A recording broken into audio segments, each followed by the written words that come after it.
Midor's going to take it. Oh, a three-up sprint to the line too. Midor, Parisier, Midor takes it. Hello everybody, welcome to Molveno in the Italian Dolomites. You've just been watching some highlights of last year's short track race. We are just about to bring you this year's, and we are in the stunning location of Lago di Molveno in the Italian Dolomites for the fourth and final time in this World Championship cycle. It's World Championship week, but we can't get started with the World Championships on Saturday until we have concluded the 11-round World Cup. That final round comes right here. Look at that, the stunning blue water of Lago di Molveno in the Dolomites. My name's Jez Cox, I have with me Oliver Tonda, and we are here to bring you live coverage for free on the XTERRA YouTube channel of today's final round in the XTERRA World Cup. It is the short track, stop 8, round 11, and we're going to bring you fully up to date in just a moment on everything that's happened this year since way back in March in Australia in Dunsborough. We're going to step through every round as it was. We have the elite women first. The elite men's race comes up just after this race too. So don't go anywhere. If you're watching the live stream, wherever you are around the world, welcome to Molveno. I want you to feel like you are here with us. Oliver and I are on the ground right next to the lake, and we'll be filling you in on some of the local flavour as we go. Well, this is where it all started. It was the Asia Pacific Championships in Dunsborough. Then we moved on to Greece, Vouliagmeni for stop 2, round 3. Then it was on to Weston Park, a new round, not a new XTERRA race, but a new round in the World Cup for the full distance race. 2 races in Oak Mountain, Alabama, USA, full distance, and then short track on that occasion. Then we were on to Quebec, moving north, of course, to Lac de Lage for the Canadian round, before we went to Czechia, one of the favourites amongst the athletes and the fans, of course, for full distance and short track action in Czechia, including the European Championships beyond that in Zittau in Germany, and then here we are in the Italian Dolomites, Trentino to be precise. Let's go back and look at it in more detail though, at how these elite women did, because right the way from the off in March, it was Alice Patiès, the French woman, who seemed to have made some big strides over the course of the winter. She'd found her top level and her consistency too. She was the winner in the short track race, and then the dusty, dry conditions of Dunsborough, she then also took the full distance race too, ahead of Marta Mendito. Solène Bilwan had been there, and she was second in the short track. We then moved on to the full distance race in Greece for round 3, stop 2, of course, and Alice Patiès continued that dominance as well. The French athlete really showing that long streak of running form. We went on to the new round at Weston Park, UK, for the full distance only race there. And Alice Patiès continued that run of dominance, finishing in the end nearly 4 minutes clear of Aneta Grabmüller, the Czech athlete, in second, and Isla Headley, the emerging British athlete, in third. We then went on to Oak Mountain, and the rain came. It was absolutely atrocious weather for the full distance race. Not much better for the short track either. And the winner?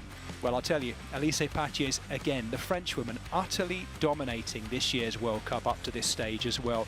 In the short track on the following day, it was the same, a little bit closer though between her and Marta Mendito, who was also picking up form as well. We then moved on to Quebec. Now by that stage, Alice Patiès out of the running with a stress fracture as well. We'll come on to discuss a little bit more about that along the way. Her own teammate, Marta Mendito, taking over the win, but a kind of muted one because, of course, she is such good friends with Alice Patiès, her teammate too. We then moved on to Prahatice in Czechia, and it was Barbara Riveros, the Chilean 4-time Olympian, turning up and taking the win in the full distance race, just ahead of Marta Mendito and Aneta Grabmüller, then working hard in the short track to try and get her win if she could. She was very good on the mountain bike there, but Marta Mendito chased her down. Mendito then turning it up towards the end of the run, but there was something about the crowd in Czechia, something about it that made Aneta Grabmüller sprint up the final hill. Look at the face of Marta Mendito, and Aneta Grabmüller getting the last short track win of this World Cup before today's short track race. There was just one more race after that. That was the last round of the World Cup that we had. Round 10 was the full distance race in Zittau in Germany. It was the European XTERRA Championships too, and it was an athlete making a return to this level, Solène Bilwan, and it's an ominous one too, because let's not forget, she is the 3-time world champion here in Molveno, and this week she's set on doing exactly the same again. There we go, and breathe. Just like that, we're up to speed. However, it has left us with these standings. Marta Mendito leading the World Cup, and she has a 149-point lead over Aneta Grabmuller, the Czech athlete, in second. Elise Pace is still in third, but she will not be scoring today because she is not here at this World Cup round. Elise, if you're watching, we wish you all the very best. Get well soon. These are our potential favourites. I look at Oliver Tonda next to me as we watch this. Marta Mendito, the world #1, and Aneta Grabmuller, the world #2 there. We know that that lead of Mendito is uncatchable. Let's hear from them.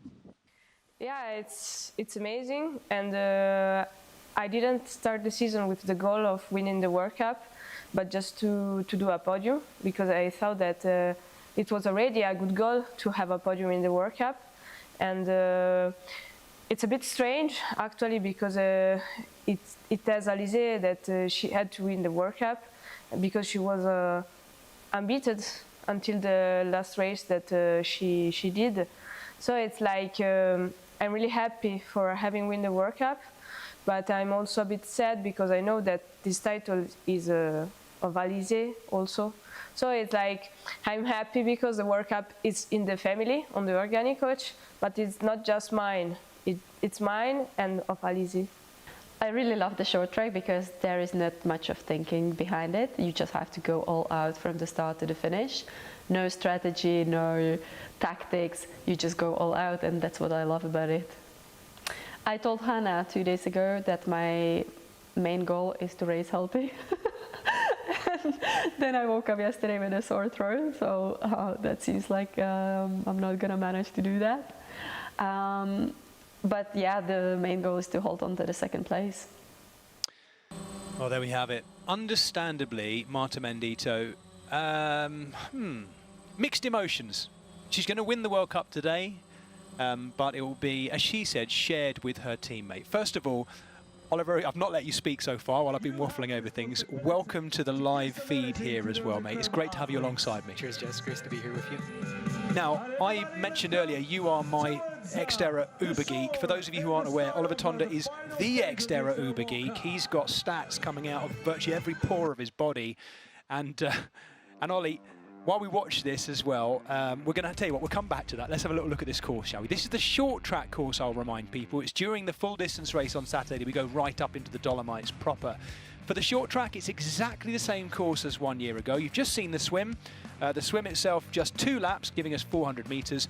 And then we have 4 laps on the bike to give us 8K. And these are those laps, exactly the same course as last year. We've got 3 sections of slatted berms, wooden berms as well, that have got chicken wire on them. And we have the same drop as well, plus a kind of log jump that I would describe more as a hurdle, a nasty hurdle actually. It's slippery, it's wet, it's been raining quite a lot. We'll come back to that in a bit too. This is the run route. It really tracks its way round the edge of the bike course as well. And it has a few ups and downs in it too, plus a very fast chute to run down as well. It goes over both of the bridges along the edge of the river, which comes down from the mighty, beautiful waterfall here to the edge of Lake Molveno. Oliver, we've gone through some of the World Cup leaders, of course, and the people we should be looking out for who've been very consistent all season. But they're not the only ones, because in this race we have often, as often happens for these World Championships week, some newbies who are turning up right at the end of the season. Who else should we be looking out for? We have 3 really exciting names for this race. Alanis Siffert, first of all, an incredibly experienced but also young and fast road triathlete who has just come off of actually beating Solène Billon by about 15 minutes in a French 70-point free race, which that just goes to show the class of this athlete. Second of all, we have one of the best Italian road triathletes, Elisabetta Curidori. We don't really know what to expect from her. I imagine she'll have a really strong swim. And then third, we have Anna Zender, who also wasn't mentioned as maybe one of the favorites. She's focused a lot on the road this season, but I have a feeling her incredibly blistering fast run speed is going to be one to look out for. Well, last year it was the aforementioned woman you've just been talking about, the 3-time world champion Solène Billon, who won the short track and the full distance race. We weren't necessarily expecting that while we were sat here as well. I wondered whether it might be Luan Duvoisan or Annette Grabmuller maybe, or Elise Patier is getting the win, but no. Solène Bilon's grip on Molveno is relentless, isn't it? She's won all 3 of the last 3 World Championships here, and she's won the last 2 short track races too. The first ever short track race we had here for the elite women was won by Daisy Davies, the British athlete.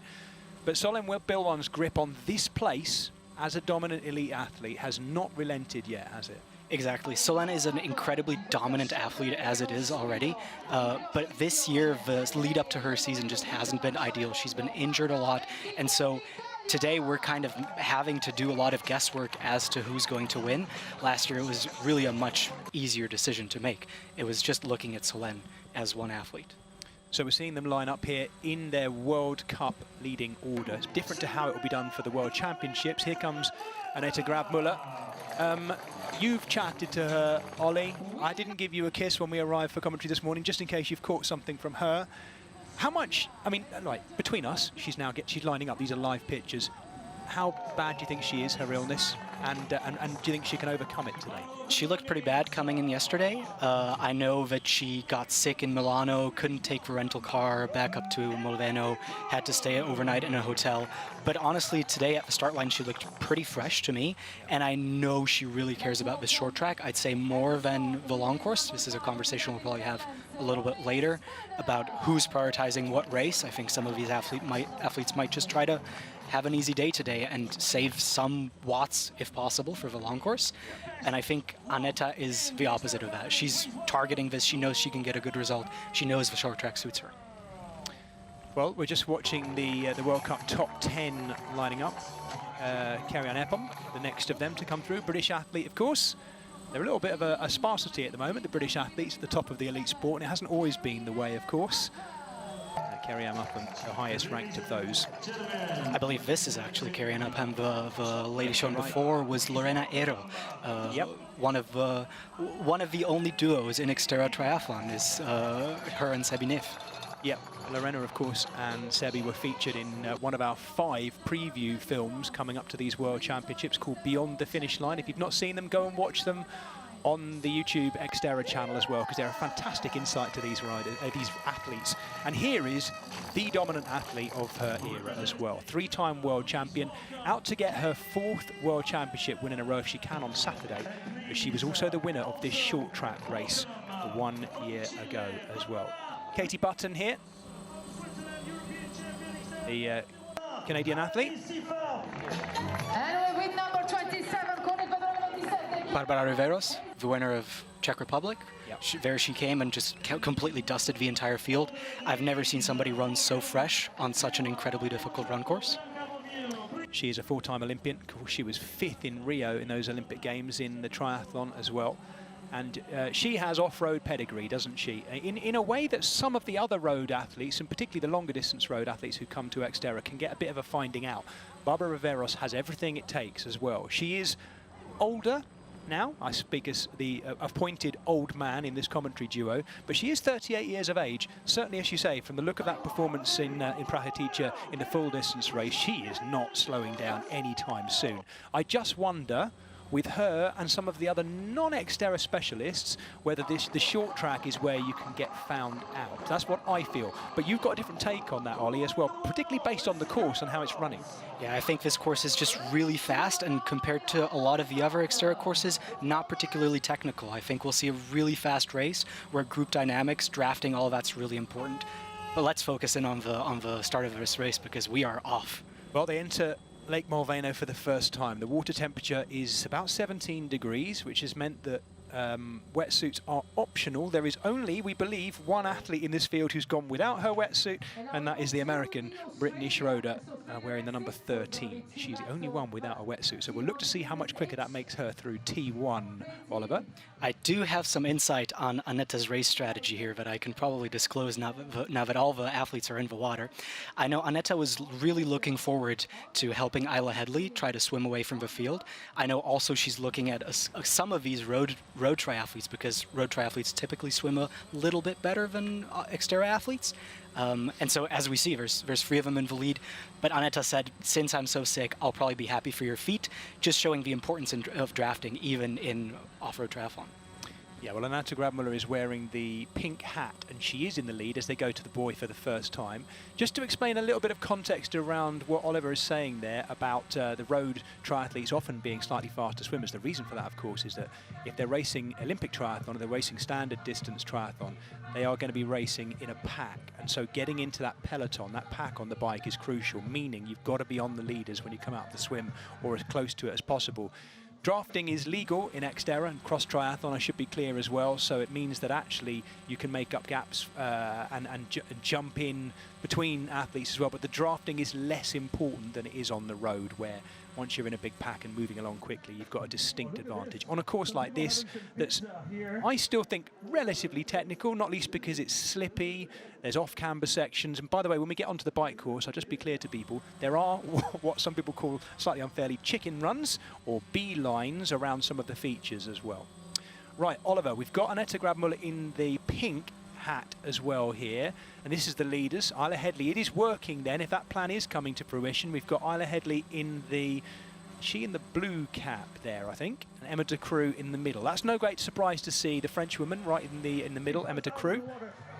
I have a feeling that Anna Zender might be tagging just onto the back of this group as the fourth woman. But yeah, it's the three fastest swimmers in XTERRA. Aneta is notoriously called the mermaid. She is just one of the fastest swimmers. She will probably be looking to take maybe 40 seconds on the field, but I'm surprised they haven't been able to pull away yet. Yeah, of course, we've already seen in the highlights earlier, as we see them exit the first time. There is Grabmuller in second. Isla Headley right there too. It's all very, very close. Well, in fact, Headley was first out, De Croo third out, and they're diving straight back in as well. Barbara Averos is right up there. Alana Sifford having a good swim here, along with Loan de Vouzon, Marta Menito and Soen Belouin. Those are our four favorites, in my opinion, back-to-back, all within a 4-second span of each other. Yep, and that's Costa Rica's Raquel Solis, according to our chip timing as well, right up there. Now, there's an athlete we've not even mentioned so far. Another of those non-XTERRA regulars who's made her exit here. There goes the American athlete Brittany Schroeder.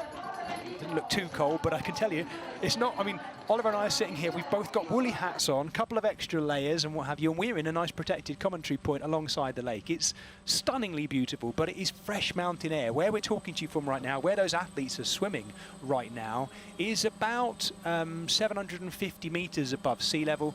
Where they're climbing up to on the bikes on Saturday is around about 1,600 meters above sea level. So we are touching altitude up there, although it's still pretty high where we are now, Oliver.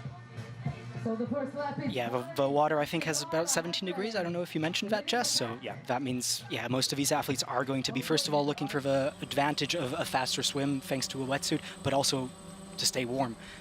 That's just really important. If you're doing such a short race, you don't want to be trying to warm up in the middle of it. I'm really surprised by the race dynamics so far. It's just this one long string of athletes. Yep. There's not really a specific group that has formed. I don't think Aneta or Isla are going to be taking the lead that they want or that they were looking for. Probably coming out of T1, they would have been looking at least 30 seconds. Now there's a huge group right behind them. Yeah, Isla Headley is in the blue cap in the lead. Aneta Grabmuller, despite her cold, maybe the fresh cold water hammering up her nostrils will just clear her out. And that's not a very nice thought, Ollie, but it's always worked for me. Of course, it's not chlorinated in here. It is a stunningly beautiful lake, though. I was watching, about an hour ago, actually, just before we started here, I was watching the enormous chub and a couple of trout floating around in this beautiful, crystal clear blue lake up here in the Dolomites as well. It is a stunning place to swim. He said confidently, as a largely non-open water swimmer. I have been doing a little bit more open water swimming this year, and I must admit, I did look at this and think, oh, I'd get in there, definitely. And the rain has held off as well, that's crucial. By the way, we do expect some rain over the next couple of days. The World Championship bike course is getting lovely and muddy up there in the Dolomites. Saturday is going to be very, very interesting. It's going to be a real technical test. However, Oliver, I think what we're about to see on the bike should be an interesting technical test too, because this bike course is fast. It has quite a lot of wood on it in those slatted berms and what have you, the man-made features, the log jump. And here we have the British athlete, I'm pleased to say, Isla Headley leading out, and Etta Grabmuller undoing the back of her wetsuit too. Emma de Croo in third place, and I believe that this is Rachel, as you mentioned, in third, and Barbara Riveros. Siffert is right behind them, so she's managed to grab this group as the only favorite, I would say, out of everyone. So we watch Isla Headley going into transition, quickly out of that wetsuit. It's a shared issue, that, save for Brittany Schroeder. Everyone will probably have similar amount of delay in unzipping the wetsuit. Of course, if we were doing this in warmer water, they'd be doing away with the wetsuits completely and quickly. Right, as you look down on transition now, a few things to explain to people maybe who don't know how this works. Helmet has to go on, strap has to be done up before they can grab the bike. Basically, the rules in transition are you treat the mount and dismount line as if they're the walls of the transition zone. You are not allowed to mount your bike until there goes Barbara Riveros and she mounts straight after that white line. If you mount before it, you'll get a pretty severe penalty. Penalties, by the way, are 15 seconds, if I remember correctly, in the short track race today, and they're 30-second penalties in the standard distance World Championship on Saturday. Now, the drone shot you're seeing live right now does not give you an impression of how steep those flyovers are. I actually ran over them this morning. I'm not sure what I was supposed to, but on my morning run this morning, I went and ran around this bike course and ran over them. They're covered in chicken wire, so the grip is good, but they are steep too. And we'll look to see, Oliver, whether any of these women are brave enough to take a little bit of air over there, because I'm not going to say who, but we have got evidence that a certain athlete in the men's field was clearing them and landing the other side. So we'll just look out. In fact, they are coming right past our commentary point right now. Oliver and I just off to Annette Grabmuller's left here, but this is Isla Headley and Annette Grabmuller going on a charge together as Grabmuller's still doing her shoe up as well. It looks like Isla Headley's got her feet in and she is done up and ready to go. So a Brit and a Czech athlete leading this, the final round of the World Cup, and there goes Emma de Croo being chased by Barbara Riveros. Now, I think at this stage, we can say Riveros is a pretty severe threat at this point. There goes Solène Bilwan, winner of this race. I'll give you the updated standings in just a moment. We've just lost our chip timing, but she is somewhere around about top 10. And there's Mendito, leader of the World Cup, and I'm guessing now, I would say she's probably in about 12th place or something like that. This is exactly the situation that Aneta would have been looking for. Her and Isla working together on the bike. This is the most difficult part of the course. They come into these two really steep and difficult uphills. We're probably going to have to push all out for about 20 seconds here. I think Isla will be able to hold on to Aneta's wheel here for at least 1 or 2 laps. But what's most important at this point is Solène Billouin has been able to catch Siffert, and I wonder if she's going to work with her or if she's going to try to power past. And maybe if we will have a similar dynamic to last year, where it was Solène and Aneta going kind of head-to-head based off of a gap in the swim. Yeah. Look at this. This is no great surprise to me, because one of the things that I think Annette Grabmuller has really improved on the last year is her power on the bike, her strength in particularly the steeper bits. We saw that in Oak Mountain, and we saw it in Praketica, of course, in Czechia as well. And this is where she is making Isla Headley work, or is she? Because I watched the face of the British athlete there, and actually on this rise away from the lake here, the longer climb of this short track race, she appears to be quite comfortable. That is de Croo out of the saddle. And Solène Bilwan is closing the gap as well. Now, that is not a great surprise to me on a course like this. I'll remind you that Bilwan won this a year ago. Grabmuller pushes down her dropper post, and they're into the jump. In fact, both athletes, I think, pressing the dropper post down there. Not everyone using dropper posts today, though, or this weekend. And also, Oliver, not everyone opting for the full suspension bike. We've got a few hardtails in here now as well. What did you notice? Because I know you had a look around, as we watched Emma de Croo on a hardtail, if I'm not mistaken. You had a look around the transition zone. What did you pick up in terms of tech? I think the most interesting tech is going to be actually on the men's side. I think a lot of the women are actually riding full suspension mountain bikes. We have had a discussion off air about whether or not actually fast slicks would be the fastest possibility here, as we see a kind of a sketchy turn being taken by Isla Headley at real high speed. Yeah. It is a proper week of a lot of gravelly riding. This course has sections of crushed slate gravel, like we've just seen there. They're kind of man-made. They've been laid deliberately like that, as we watch Solène Bilwan coming through. She's on that turn as well. It is one where you've got to be really careful. This being the short track race, the priority is bringing it to the spectators and everyone enjoying this in front of themselves, keeping the action tight and close, isn't it? Completely the opposite of what we have for Saturday's World Championship, where they disappear up into the Dolomites for ages up there. This is all about keeping it close. They're riding around the mini golf course there. They go around the children's playground. They go across the pump track as well here, the Paginella pump track in Molveno. This is the centre of where families come to enjoy themselves all year round. And one day a year, it becomes a mecca for the best cross triathletes. There's Barbara Riveros, just tagged on the back of that group too. Her kind of impetus there seems to have slowed a little bit. Marta Mendito, I think about 8th place at this point. Yeah, we're guessing at the moment. Bear with us. Our chip timing's just gone down here, and so we are just tracking through it. Just getting at the top of the screen. There you go. That's handy, isn't it? So the two Swiss athletes, Siffert and Duvoisin, in 5th and 6th, and Barbara Riveros, there you go, on the back of that group. So I think the 5th, 6th, and 7th are together. Bilwan appears to be by herself. Emma de Croo likewise, and we have that duo of Isla Headley and Annette Grabmuller leading. Emma de Croo looking really good, though. It's 8 seconds behind as well. She's had a fantastic swim, as she always does, Oliver, but she's riding well. Emma's really strong on the bike. I think maybe the bike will be, the run will be a little bit where she struggles compared to some of these just top-notch girls. But I'm honestly the most impressed by the performance of Isla Headley so far. She's still managing to hold on to Annette's wheel, although as I say that, she is just starting to get distance. Annette is one of the strongest mountain bikers in the field. Here in who's sitting in the top 10, I would say she is maybe second behind Solène. And yeah, Solène is just trying to close that gap at the moment, and hopefully, you know, she's trying to drop the two Swiss girls behind her. Yeah, just a reminder to everyone, if you're doing this, the World Championships, the full distance World Championships for XTERRA on Saturday, in the elite race that is, you have to complete in the short track as well. So I think it's probably, I'd be lying, Oliver, if I said that all these athletes want to do this race. That's just a fact, isn't it? Let's not deny it. Yeah, you're completely right. I think somebody like Marta I was talking to, and she said, I'm so happy to have kind of won the World Cup, because mathematically she's won it. And I don't really have to think about this. I don't have to think about this race. Okay, I'll go hard. I'll have a nice warm-up, kind of just see what race pace feels like before the big race.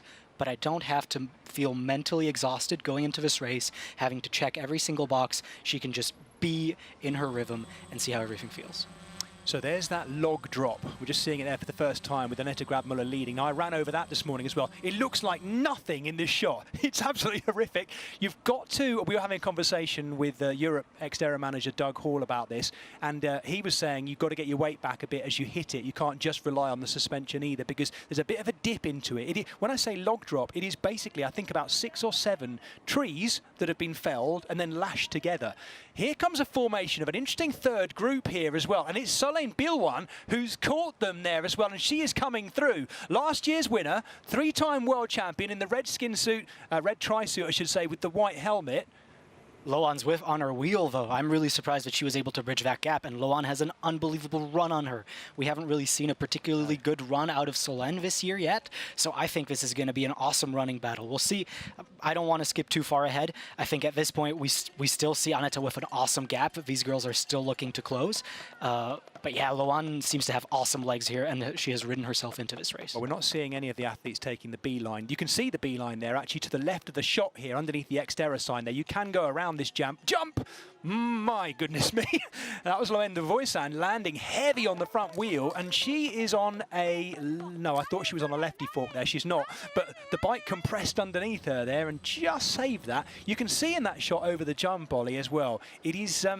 I think it's actually more than tacky. I would say this race was tacky a year ago. That's muddy, isn't it, where they're landing? It's muddy in some certain sections, but those certain sections, unfortunately, happen to be the exact ones you don't want to have muddy. Yeah. Well, we mentioned... Oh, there's that group. Look at that. So Emma de Croo is now in the middle of that group as well. That's 4 athletes who've come together. but Solène Bilwan is at the front as well, and she moved through them quickly, I think sensibly, before coming back into this technical bit around the edge of the playground on the golf course, Oliver, to get ahead of them, so no issues can happen around her. I think Siffert has to try to do the same thing. I think she should try to get ahead of Emma. Emma just doesn't seem to be maybe able to follow the wheels just yet. She's obviously probably going to be able to hold this group. And it seems like maybe we have our actual stats back. So it'd be nice, wouldn't it? But rather than us relying on our memory and what we're seeing on screen. Siffert is just being distanced from this group, actually. I wonder if she had a tiny little slide out and maybe a corner. So that's the completion of the second lap now, with Grabmuller and Headley in the lead, as we know. We did think, didn't we? It looked as if the gap was starting to open up between Annette Grabmuller and Isla Headley. And Isla Headley, if anything, doing the sensible thing of leaving herself a little bit of a gap. On the faster bits of the course, it'll help for her to draft in behind Annette Grabmuller. I can't see Grabmuller getting too annoyed about that, because she'll be happy to be leading at this point. But the momentum in recent races has very much been with the British athlete, Isla Headley. I'm not showing any... Oh my gosh, I've just realised, Ollie, I'm the Brit, you're the Czech. Here we are doing the commentary. We've got a Brit and a Czech in the... We have a battle on our hands. Oh, our impartiality is being called right into play here. And you know what? I love it. I absolutely love it. Right, they're back across the bridge going out into lap 3. Watch the faces. Hate to say it, mate, but I think Isla looks a bit more comfortable, doesn't she? Isla looks fantastic. Yeah. Importantly, Solène has taken that gap down by another 5 seconds. So at this point, it looks like they might be able to catch him by the end of this bike lap. But Loan has actually gone in front of Solène. Yep. And Marta Mendito is now up into 8th, the home favourite, of course, in front of the Italian crowd, the World Cup leader. She's in 8th. Raquel Solis, the Costa Rican, is now dropping down a little bit further after that brilliant swim. She's still in the top 10, though, in 9th place. We see Solène on this really tricky off-camber beach section where there's just this little tiny 10-centimeter line that all the athletes have to go through. If you make a little tiny mistake, go off to the right, you're losing your wheel, you have to step off the bike and run it. That can be your race over at this level. Okay, let's watch now, because Group 2 has exploded as well. Alan is still distance off the back of this group. I wonder if she's struggling or if she's trying to pace herself. Yeah, Anne Siffert, the Swiss athlete. The Swiss women all very strong in this short track race today as well. There must be something about these conditions. It's the mountain air maybe, Ollie. You know, it's reminiscent of home. This is the toughest bit of the course. There's the log drop. There's that slatted berm as well, which is, I'll have to say, sloping away from you as you come off it as well. It's a man-made feature. It's not there all year round, but it is the same one we had last year. We were discussing just before the start about bike choices here. I actually don't think there's anywhere on this course where you probably wouldn't be faster actually on a cyclocross bike. Except for maybe the jump. Maybe the jump, yeah. But just look at Solène Bilwan holding Loan's wheel here. This is a really important part of a race. If one of these girls has more power than the other, it'll be really telling for not just this, but for Saturday as well, where both of them are favorites. Yep, Emma de Croo is now by herself there. Raquel Solis also just getting distance, and now we see Isla Headley on lap 3 of 4 of this bike course. Gosh, she's still landing quite heavy there from that jump. I mean, it is higher than it looks, it has to be said. But there we go. She's cleanly through there. Thankfully, everyone's been cleanly through there. And then we have a gap. Oh, another heavy landing. Emma de Croo. Oh, de Croo. I said she looked tired, and that's the effect of tiredness for you, Ollie, isn't it? Also, she has a hardtail. The only girl here riding a hardtail, so less room for error. So if you just land a little bit wrong, you can just be taken out of a course like that. But Isla Headley is leading this race. I would have never expected this. Well, Grabmuller is only maybe a couple of seconds behind, but she is being absorbed into what is Group 2. Loan de Voisin right there, the Swiss athlete, and then Solène Bilwan, the French 3-time world champion, on the back of that group right now. She was the winner of this race 1 year ago. I'm sure we aren't just seeing a replay. There's the moment again. Yeah, you're right. So, but the fact that she's on a hardtail, she's absorbing everything into those front shocks as well. I don't know if we can read that much into it. Yes, maybe the back end kicks her up a little bit more than it would have done for the other athletes, Oliver, I guess. And this group is just all together. I wonder if Solène is going to just try to sit on Loan, because I have a feeling, maybe feels that Loan is the faster runner. But on 3 kilometers, anything can happen.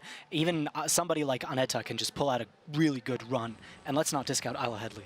No, indeed. Right, we are back into the conclusion of lap 3. We have one more bike lap to go. Oliver Tonda, don't back out of this now, boy. Who's going to win this race? Who is going to win the final round of the XTERRA World Cup here in Molveno today? Come on. Isla Headley. Okay. See, you've done me. I stole your pick. No, you've done me. I have to say I agree with you, but I need to be picking someone else as well. So I'm going to say Bilouan recovers in this group and she wins again this year. So I'm just going to write that down now. Let me give you this question, Jess. Do we think that Alanis Sifford, who is an incredibly good triathlete, do we think she can bridge a 22-second gap on this group on the run in 3 kilometers? It's not a well, I think physically yes, but it's not a steady run. It's got ups and downs and twists and turns, and one of the things that we see can break up the form of a road running triathlete is the changes of pace, the changes in terrain, as we see as well, the slippy nature as well. I mean, they're riding, most of them, kind of semi-knobbly treads as well on these tacky uphills. I guess we'll see, but it's a good question to be asking. You're right. This is that second group right now. Loan comes to the front. She wants to be first into the technical section. I think Solène is trying to follow her here. Let's see if any of the girls make a mistake. Doesn't seem like it, though. We're going to be going into the 2 uphills, and let's see if any of them have more power than the other. Isla just struggling a little bit into some of those corners. I think that's just to do with technique rather than with a lack of power. Yep, and there is the top 14 as it stands after 3 of the 4 laps. Carry on up on the British athlete, making her way up into 13 as well. But this is probably around about the point where, on the bike anyway, things will have settled a little bit. Solène back to the front. That group. Solène back to the front. She wants to lead this from the front. I wonder if she's going to want to try to make a gap here on these girls. Yeah, and we've just seen Marta Mendito going through. I wonder whether there'll be thoughts coming into her head now, Oliver, about just starting to save something. She knows she's won the World Cup anyway here. So she's got to finish this, and we'll see her awarded on the final World Cup podium, I think, after this race, or after both races. But she might be starting to think about Saturday now already. Grabmuller wants to get back in the lead. I wonder, now we look at it and we think, are we looking at an athlete who's been struggling with illness? She seems to be performing really well. But once again, it's Bilouan who's gone to the front and is turning it up here as well. Now Headley is back in the group.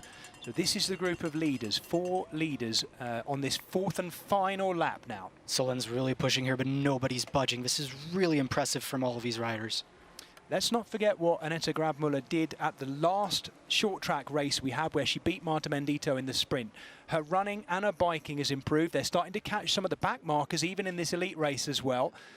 And now Solène Bilouan pushes down the dropper post. They won't want to have any problems here either over there. So if anything, a little bit slower over the jumps. And sometimes, Ollie, you can take the jumps too slowly. So you have a sudden drop landing, which can upset things as well. They were all a little bit heavy on that one. Exactly, and it has a lot to do with confidence. Whether you just send it, that's kind of when the best results happen. But I feel like somebody like Emma, who has just had a little bit, a tiny oopsie, might be a little bit more apprehensive on the second go. Yep. So here we go.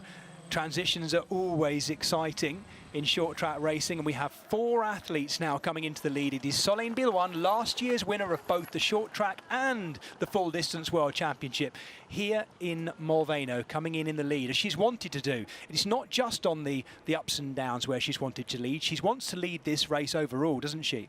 Yeah, she wants to lead it from the front. That's kind of where you get the most confidence as you're the world champ. You want to be at the front. You want to show these girls that you're here to, and you mean business.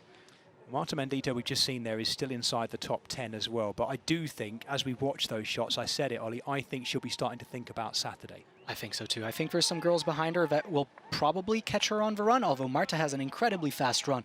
I'm thinking of Anna Zender maybe in 10th. Naomi Boggiato, one of the youngest athletes we probably have competing here. She's, I think, 17. Yeah. Really impressive. Yeah, great to have when we're in Italy. We've got 3 Italian athletes inside the top 14 as well, with Corridori then just inside the top 15. Here we go into transition. Very nearly, anyway. They are making their way around the edge of it. You can just see transition over the next of those flyovers as well. Alanis is just trying to push here, try to minimize the gap. It's going to be really interesting to see if the road triathletes can have a little bit of a better transition.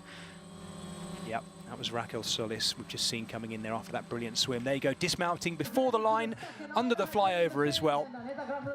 Luanda Voisin here, who are watching, with a wonderful opportunity to get a big win, and it's a win that she's not had this season. She's been, whenever she has raced XTERRA, she's been so consistent, but in the last 2 years, not a regular winner either, Luanda Voisin, and yet always someone you can depend on. She's got a golden opportunity here of a final World Cup win. First out is going to be Annette Grabmuller as well. She wants to get ahead and then give herself a little bit of budge room, because she knows she's got some very fast runners coming after her. Isla Headley. So it's actually the same 2 athletes that led out after the swim anyway, but now they've got their competition, if anything, Oliver, actually probably about the same gap we saw coming out of the swim. Exactly, and it's really interesting. Loan was the first person to go into T2, and she's the last person leaving. Here, we just see her maybe putting a little bit of time into Solène. Was that a little gap opening up? Yeah, and you can just see there, yeah. Everything has to be back in the box. You and I were both in the athletes' briefing. A reminder, as always, if you don't want to get any penalties, and that's often where the penalties do come in transition, is putting everything in the box. Right, Isla Headley has overtaken Annette Grabmuller already. She is the better runner of those 2. There's no point denying it.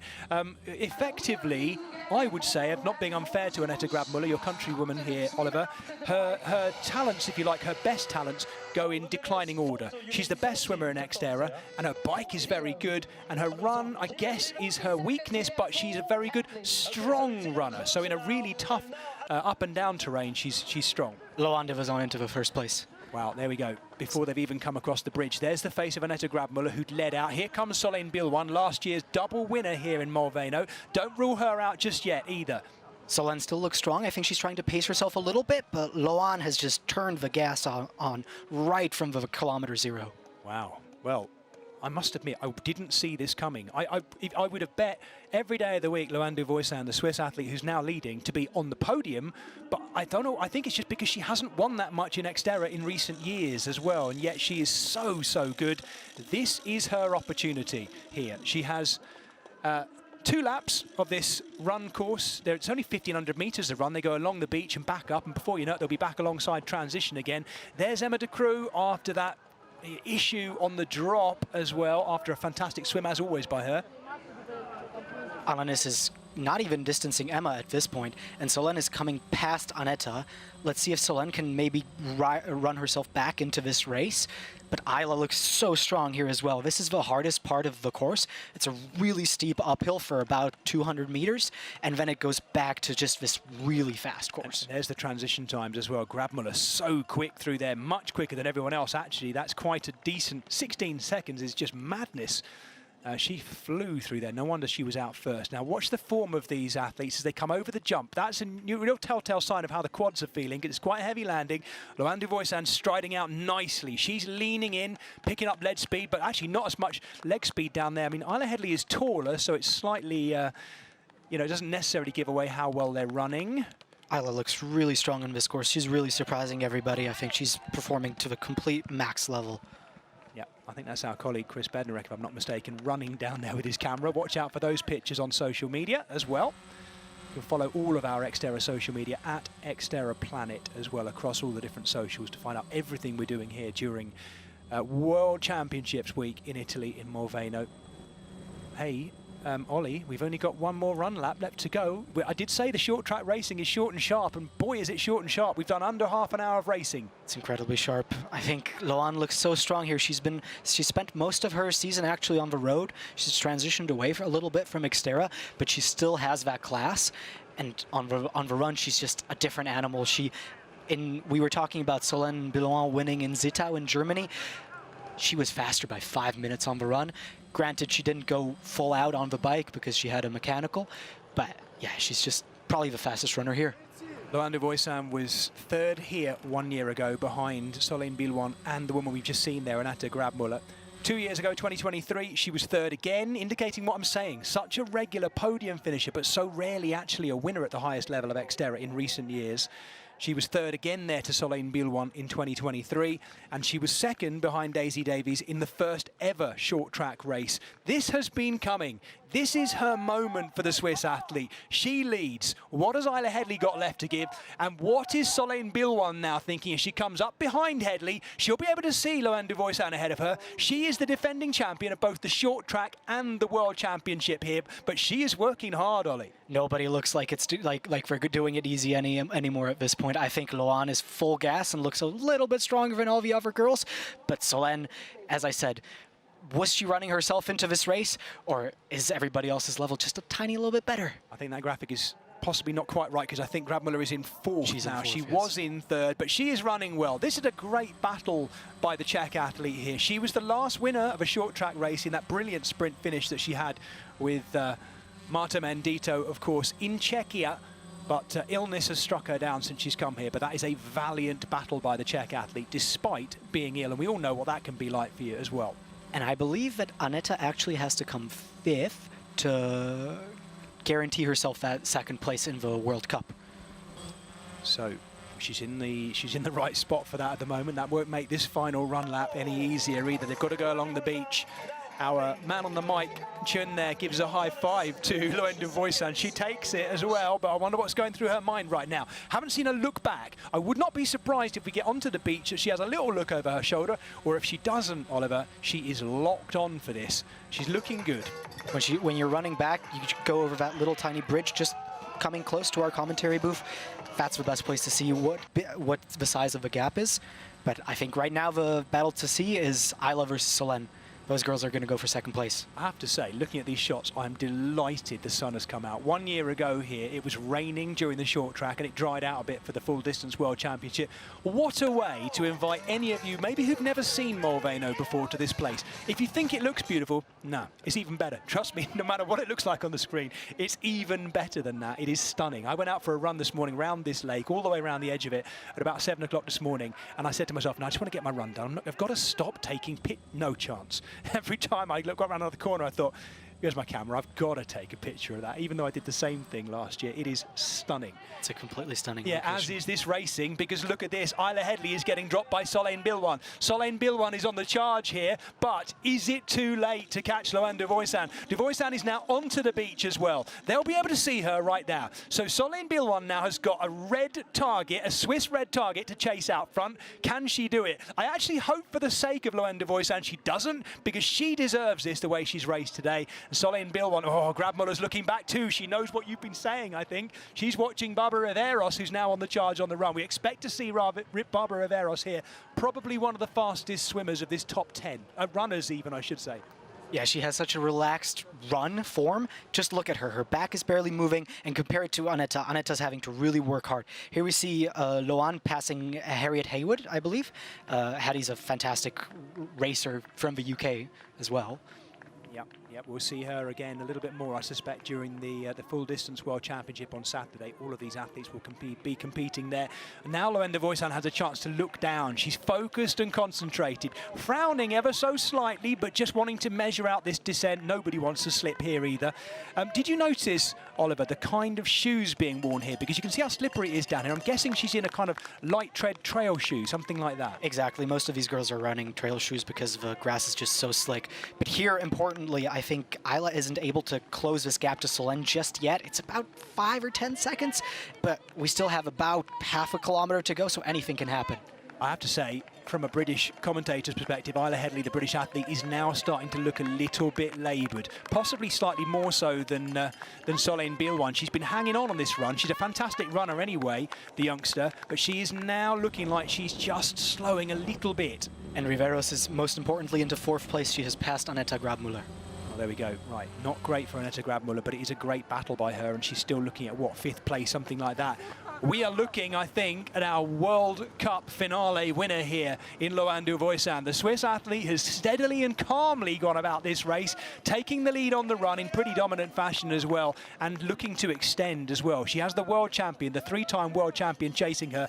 Here is Aneta Grabmuller in, we think now, what, 5th place. This is Solène Bilwan in 2nd, but the gap has really opened up. If anything, I don't think it's Bilouan going backwards. I think it's Loan de Voisin who is extending. The Swiss woman in the lead has had a fantastic run. There's Isla Headley striding longer and a little bit heavier than certainly than she was when she went out on the run. She's worked hard to stay in contact with the leaders. She's still on the podium, the British athlete, and looking like she'll survive to that point. Loan is such a class athlete. I mean, just look at that leg turnover. This is the reason why she wins. She has this incredibly nuclear run, and nobody else is able to match it. Yes, and the important thing to say is this is now, she's going to take the win here in this World Cup finale, but it also puts a big finger in the air to say, hey, I'm ready for Saturday. When it comes round, those World Championships on Saturday, I am ready. So Loan de Voisin, who was third last year, third the year before here, and second in the first ever edition of the short track race here. She's bided her time, both over the 3 years and in this race, to take the lead and turn things up in her favour. And she is going to win the 11th and final round of the World Cup this year, which started all the way back in Dunsborough in Australia back in March. Here we are in, what's the date? October? October. No, September. I'm concentrating on the racing, I don't even know what month it is. Here we are at the end of the summer, shall we say, into autumn in Europe. And she is finishing with a bang ahead of those World Championships. She goes into the finishing funnel, first time through, where she heads towards the finish. Loan de Voisin is going to win the World Cup finale here in Molveno, in Italy. The Swiss athlete coming towards the finish line, taking the high fives, and for the first time in the race, we now see her smile. What a performance by the Swiss woman. It's been coming, and now it's here. Incredible, unbelievable. To mention, she only came this morning. She wasn't here a week ahead like all the other athletes to do the course recons. Loan de Voisin is a class athlete. Fantastic. She will wait to see the next of them in. Solène Bilouan kissing to the crowd as well and waving, enjoying this one. Importantly to mention, Solène has had an injured foot coming into this, so to be able to put on such a performance, I think is a good show for Saturday. Absolutely, yeah. Her mind, almost as soon as she's had these few hugs, will turn to Saturday. And here comes the British athlete, the youngster who has momentum behind her. She's been on the podium. She's been third in the last 3 rounds now, the final 3 rounds of this World Cup. I think it's safe to say she will be a threat at the weekend of those World Championships. And next year, I would expect to see her come on another level as well. She is only, what, 20 years of age, Isla Headley. And look at this, Barbara Averos at the other end of her career. The 38-year-old Chilean comes across in 4th. What a run by her. What a performance. Really not something I even honestly expected. But Barbara is just such a class athlete. Here we see Alanis. Is this going to be a sprint finish? Is Aneta going to give this to her? Oh, so close. What a final burst by Aneta Grabmuller as well. I think that's sickness just showing itself a little bit. Anna Zender coming in for what I think is 7th place at this point, and Noemi Boggiato in 8th. Yeah, good to see another Italian athlete in 8th. We haven't seen Marta Mendito. Oh, sorry, we have. No, sorry, Mendito should be in now. Actually, she's lost another place, I think, if I'm not mistaken.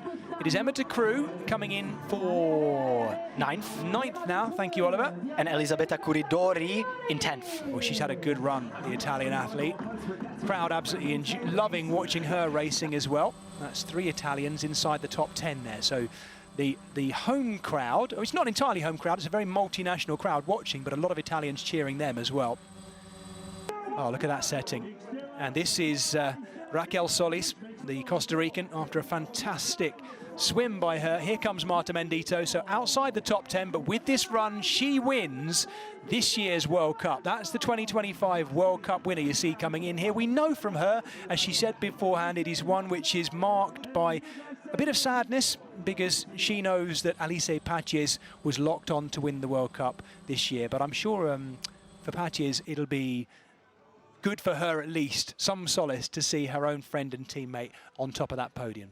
A little bittersweet, I think, for Alize. She didn't have a particularly good season last year. I'm sure she knows that, but this year she came in all guns a-blazing. She was by far the most dominant athlete in the field. And yeah, we miss her here. We're missing her. It would have been a better race with her here.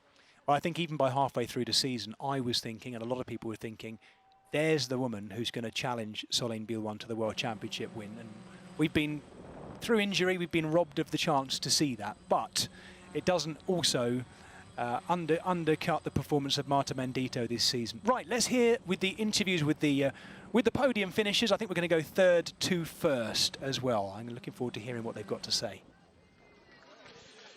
Isla Headley, congratulations. Let out of the water and looked like you pushed as hard as you could. Yeah, just basically full gas from the start, leave nothing out there for Saturday, just full gas today, and yeah, that was the plan. And had the pleasure of running with our three-time XTERRA World Champion on the run. What was it like trying to do everything you could to stay with her? That was like one of the most difficult things I've ever done. It's just like, well, I've got to try and keep up with Solène here, and it's like, it was unreal, yeah. And another short track podium for you here. What is it about short track racing that seems to suit you so well? I think it's more fast paced. The racing is close together, and like the atmosphere, you've got people all the way around cheering you on. It just gives you that extra bit of motivation to dig deep. Congratulations, Isla, and get ready for Saturday. So, British athlete on the podium. Oliver, I did tout up our kind of rivalry going on here, which will continue through the weekend, I'm sure. Were there any Czech athletes on the podium, just to check? Please tell me. You don't have to rub it in. No, were there or weren't there? No, there weren't. Right, so there weren't. Right, just checking that, okay. There's me howling with delight. On to our second place finisher, of course. Okay, congratulations, Solène. Incredible second place here. Feels a little bit like the warm-up for Saturday, but another fantastic performance. Talk us through your race. Yeah, for me it was a bit of, I didn't know what to expect. You know, my last short track was in March, so it was a long time ago, and it's always like so fast. So I was happy to feel better and better through the race, and I think I have a lot of good to take with me for Saturday.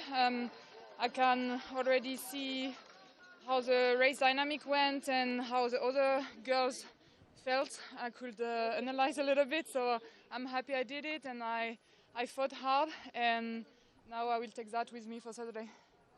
And you're an incredibly tough athlete with a really, really strong mindset. Do you think that helps you in these kind of cold, muddy conditions? Yeah, of course. I think it always helps. You know, the sport we do is so hard. It's so challenging. Like, you always have to find something like deep in you to keep fighting. Congratulations, Solène. Get rest up, and we'll see you again Saturday. Thank you. See ya. Solène Bilouin, despite a foot injury, looking good for the defence of her world title on Saturday. Was that the perfect warm-up? We will see. Talking of warm, we're looking up into the Dolomites there. You can see it's a little chilly up there. We're looking at well over 2,500 metres, heading towards 3,000 metres of height up in the Dolomites up there as well. All that remains interview-wise is to hear from our winner too as well. Solène Bilouin. Loane Duvoisin, here she is. Just wait for the count. Just waiting to start that interview. My good friend Doug Hall down there with the mic. Here is Duvoisin. Okay, congratulations, Loane. First place here at the last round of the XTERRA World Cup. And it looked like a fantastic performance for you today. Did you have some fun out there? Yeah, it was really, really fun and not so cold today, so I really liked the race. And it looked like you really pushed during that bike leg and you brought the whole race back together again. We saw that group of four really challenging. Did you already have a game plan about how you were going to try and win the race at that point? Yeah, I thought on the steep part it was a good path to push and had good legs for Saturday. So on this section I thought I have to push, and then after 2 laps we catch the front of the group. So yeah, then I thought I had good legs also for revenge. So I had no interest to push more. So then I stay a bit behind for the run. Yeah. And we know whilst it's an individual sport, we know there's a big team of people that support you with these races. Do you want to give anybody a shout out? Yeah, of course. Oh, it's so hard to give to one person because, like I said, it's really all my coaches, family, friends, my husband. It's really everybody surround us, and I'm really thankful to have them by my side. Congratulations, Loane. We'll see you on Saturday. Thank you. My good friend and former racing partner, Doug Hall, there with the question. In fact, I managed Doug Hall in the Great Britain Elite team at one time. So there he is with the questions. A happy woman, A Swiss woman on top ahead of a French woman and a Brit as well. No, look at that for a multinational top 10. You can never say that XTERRA isn't properly spread with its multinationality, if there's such a phrase. I enjoyed that, Oliver. That was a really good opening to our World Championship week here, wasn't it? I absolutely loved that. A bunch of performances, a bunch of over-performances, in my opinion. I think Emma de Croo really overperformed. I mean, coming 9th in this field is insane. Noemi Boggiato, same in 8th, and you know, Isla 3rd. I mean, what else is there to say? And with it, Isla Headley knocking her own countrywoman Kerry-Ann Upham down 1 place in the World Cup standings, because they are the final World Cup standings of this, the 3rd year of the World Cup indeed. And look at that. It's no change between 1st and 7th as well. Importantly, I know there was a battle between Hannah Lee Young and Emma de Croo. And even though Emma had an unbelievably high-level performance, the amount of class athletes that were here made it so that the difference between her and Hannah, who came in 16th, was not big enough points-wise to push her up 1 spot. Marta Mendito there, the Italian athlete, enjoying the home crowd, but I have to say, watching that, looking like maybe she was throttled back a little bit here today. I would expect even better of her in those World Championships on Saturday. We'll see. Yeah, I think Marta maybe didn't go full today. I think she's looking at the Saturday thinking, I maybe can, if I'm fresher than all the other girls, I can come top 3, top 5 here. And that would be an insane result for her. Yeah, and she has had a brilliant season. At the opening round in Dunsborough, the short track, she was 4th there behind Elise Patier. She was then 2nd in the full distance a day later.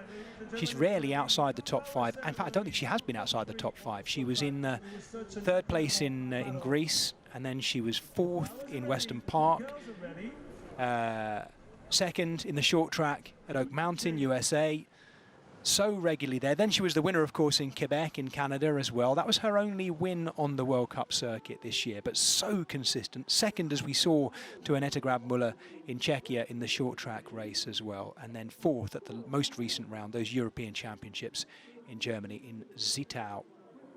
Well, everything being readied for the start of our elite men's race as well, which comes up fairly imminently. If you're watching this live feed on our YouTube channel, we're going to roll straight into coverage of the men's elite race, and we will be showing you podium presentations, flower ceremonies, as I say, I believe, for both races after the conclusion of the men's race. It'll be a very similar format in terms of them lining up in World Cup order for the elite men, and they follow exactly the same course, same distance as well, as is the way. This is the podium presentation for today's World Cup final round, round 11 of the 2025 XTERRA World Cup Series.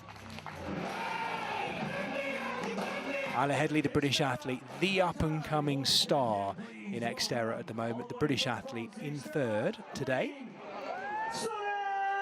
3-time world champion Solène Billouin, winner of this short track race 1 year ago. She also, I was starting to wonder, Oliver, at one point whether she was just hanging, just holding something back. I guess we can have that conversation on Saturday afternoon, can't we, after that World Championship? I think so. I think at some point when she saw Loan go past and she sees the difference in speed, she just makes a calculation saying, okay, how much am I going to have to leave out here versus what is my chance of actually winning? Because I think at some point she says, okay, I'm not the favorite anymore. Loan might just be better, even if I try, so might as well hold back 5%. Well, notably, of the 3 athletes now on the podium, Solène Billouin is the one who's chosen to put on an extra layer. Read into that what you like, but I think she might already be thinking about her 4th World Championship on Saturday. We will see. But I think we can safely say Loan de Voisin, the winner of the final round of the World Cup, and the short track winner here, and Isla Headley, should be fascinating athletes to watch for that full distance World Championship on Saturday. Plus, I think we'll have a mix of other athletes who are just going to spice up the pot even more. Yeah, indeed. Indeed. Well, there we go. We are also going to do a podium, by the way, for the World Cup overall, and I'm pleased to say that actually Elise Patier will be represented on that podium presentation, rather than having a missing spot where she would be in 3rd. Let's have a look at the highlights, though, of how everything unfolded in that fantastic, half an hour of racing here in the short track finale to the World Cup.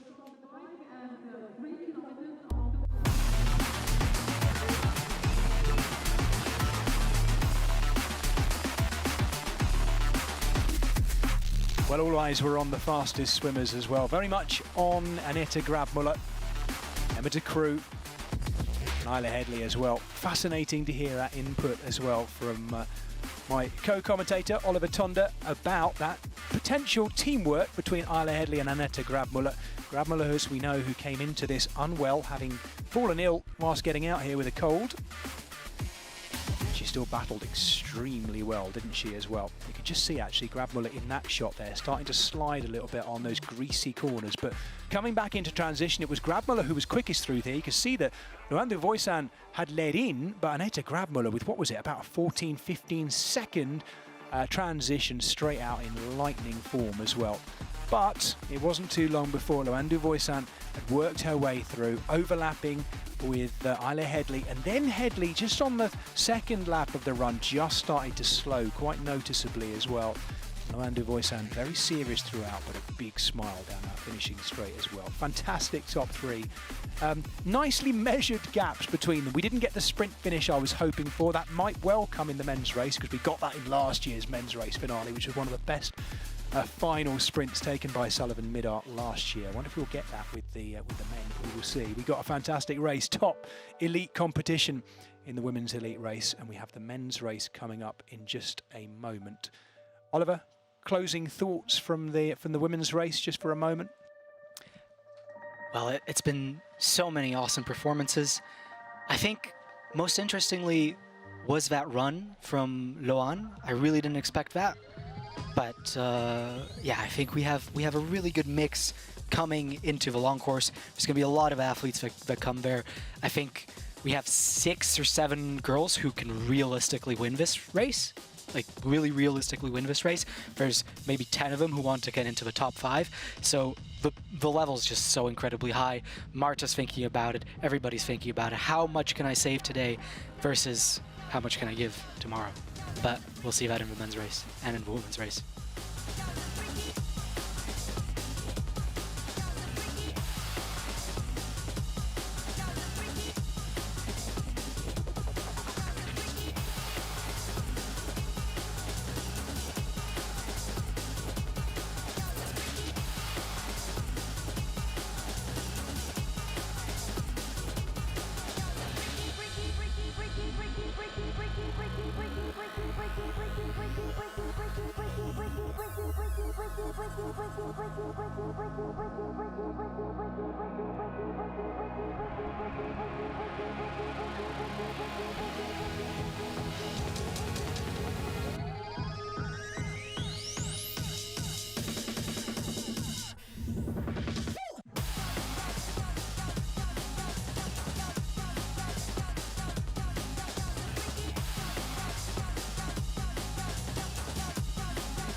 Just looking back here at the season so far, you were up to there, Vouliagmeni in Greece, and then on to Czech Republic, of course. It was Felix Forissier continuing his dominance in the form of consistency. We saw it all the way through last season. We've seen it all the way through this season as well. The problem is, in terms of World Championships, he has Arthur Serrier as the little thorn in his side. There he is, and there he was as well, taking the win in Czechia in the short track race as well. Really dominant alongside the dam wall there as well. We were then on to the most recent round in Germany, in Zittau, for the full distance European Championships. And it was kind of front to back, really. Jens Emil Sloth Nielsen, who'd started the season so well with those 2 wins in Australia, backing them up, bookending them, if you like, with blue hair, no less, with a win in Germany too. Very much the man in form coming into this race, and very much I have to say, becoming a bit more of a short track specialist as well. He will be very much looking forward to Saturday's World Championship.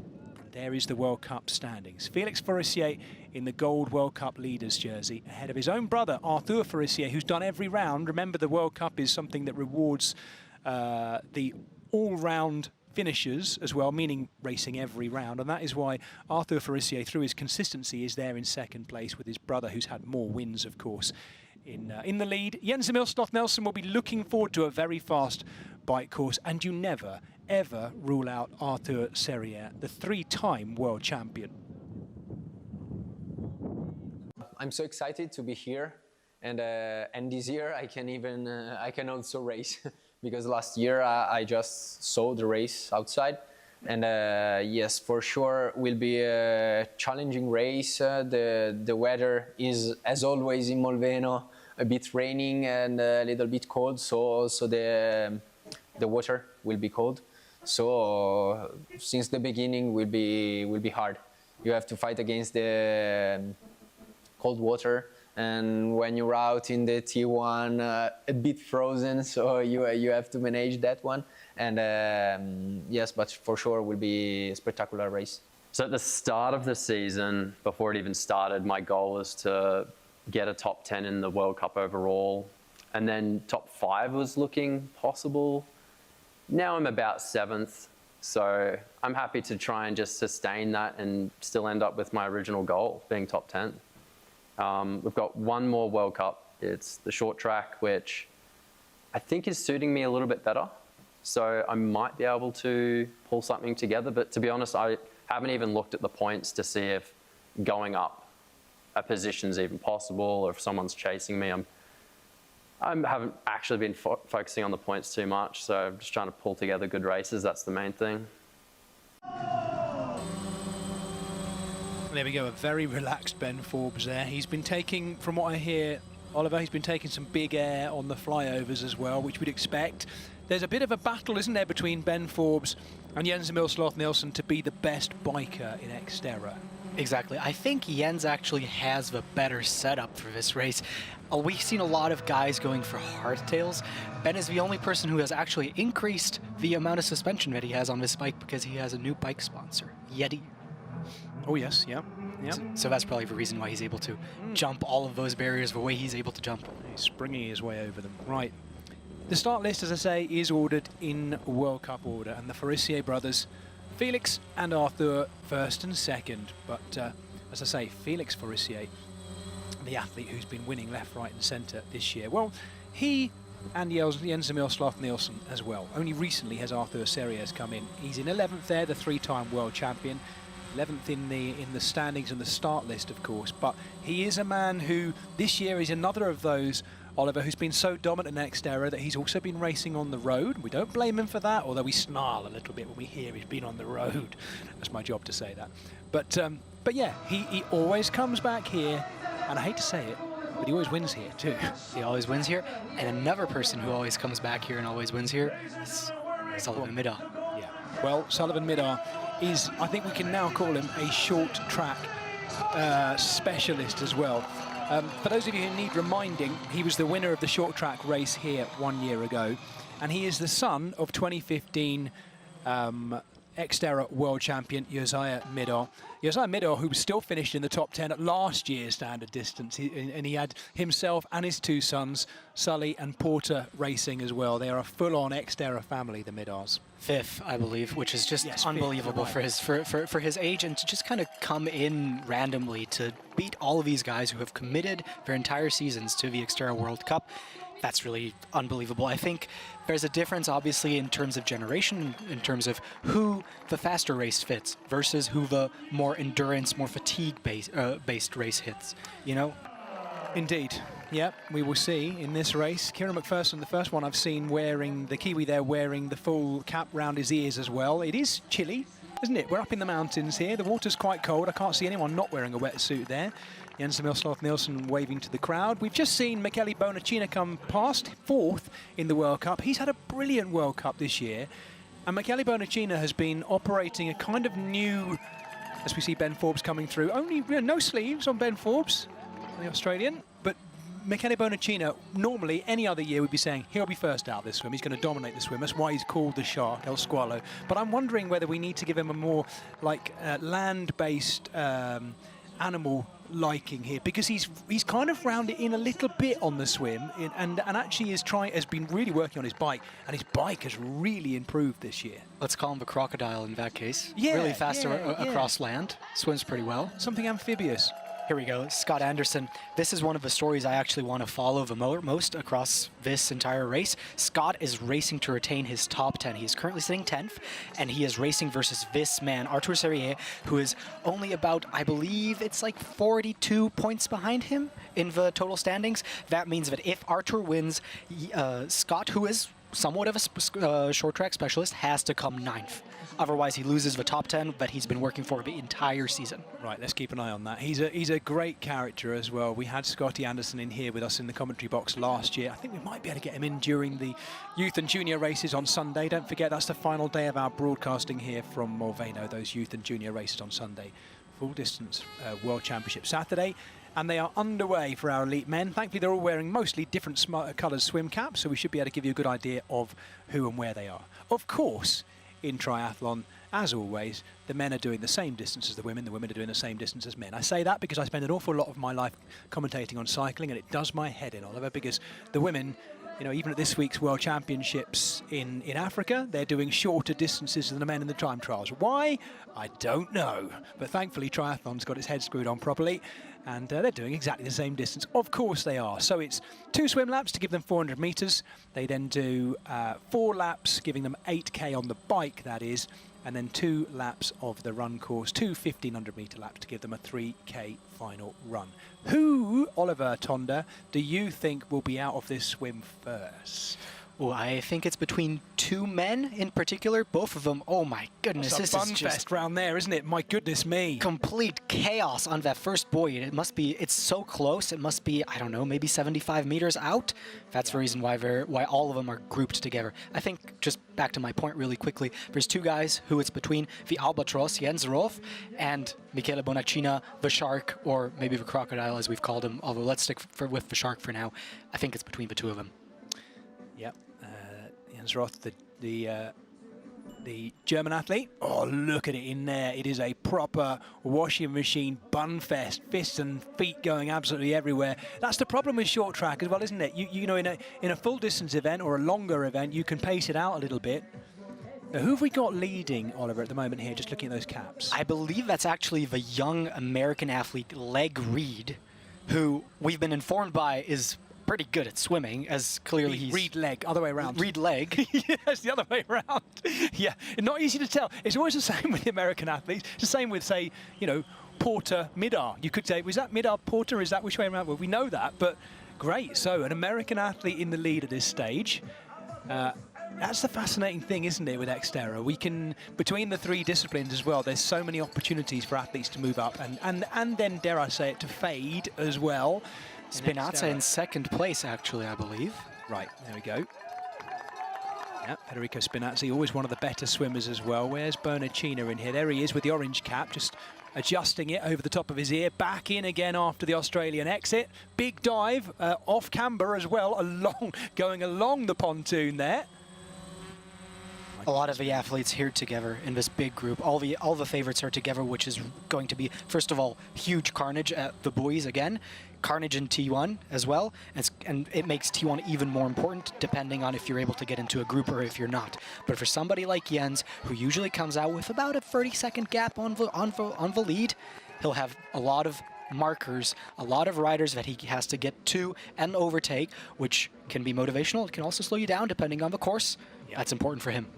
Just remind people of what happened a year ago. It was the 20-year-old Sullivan Midar winning a 3-up sprint between himself, Felix Forissier, the Frenchman, and Arthur Serrier, his fellow countryman as well. Those 3 came to the line together. Sullivan Midar choosing to lead as they went through the final chicane towards the finish and holding that lead for that fantastic sprint finale, which you've already seen today being replayed at the top of our broadcast. Will it be the same again? In 4th place last year, we had Max Chanet, who had that really unfortunate position, Chanet, last year, being 4th in both the short track and the full distance. He was Mr. 4 here last year.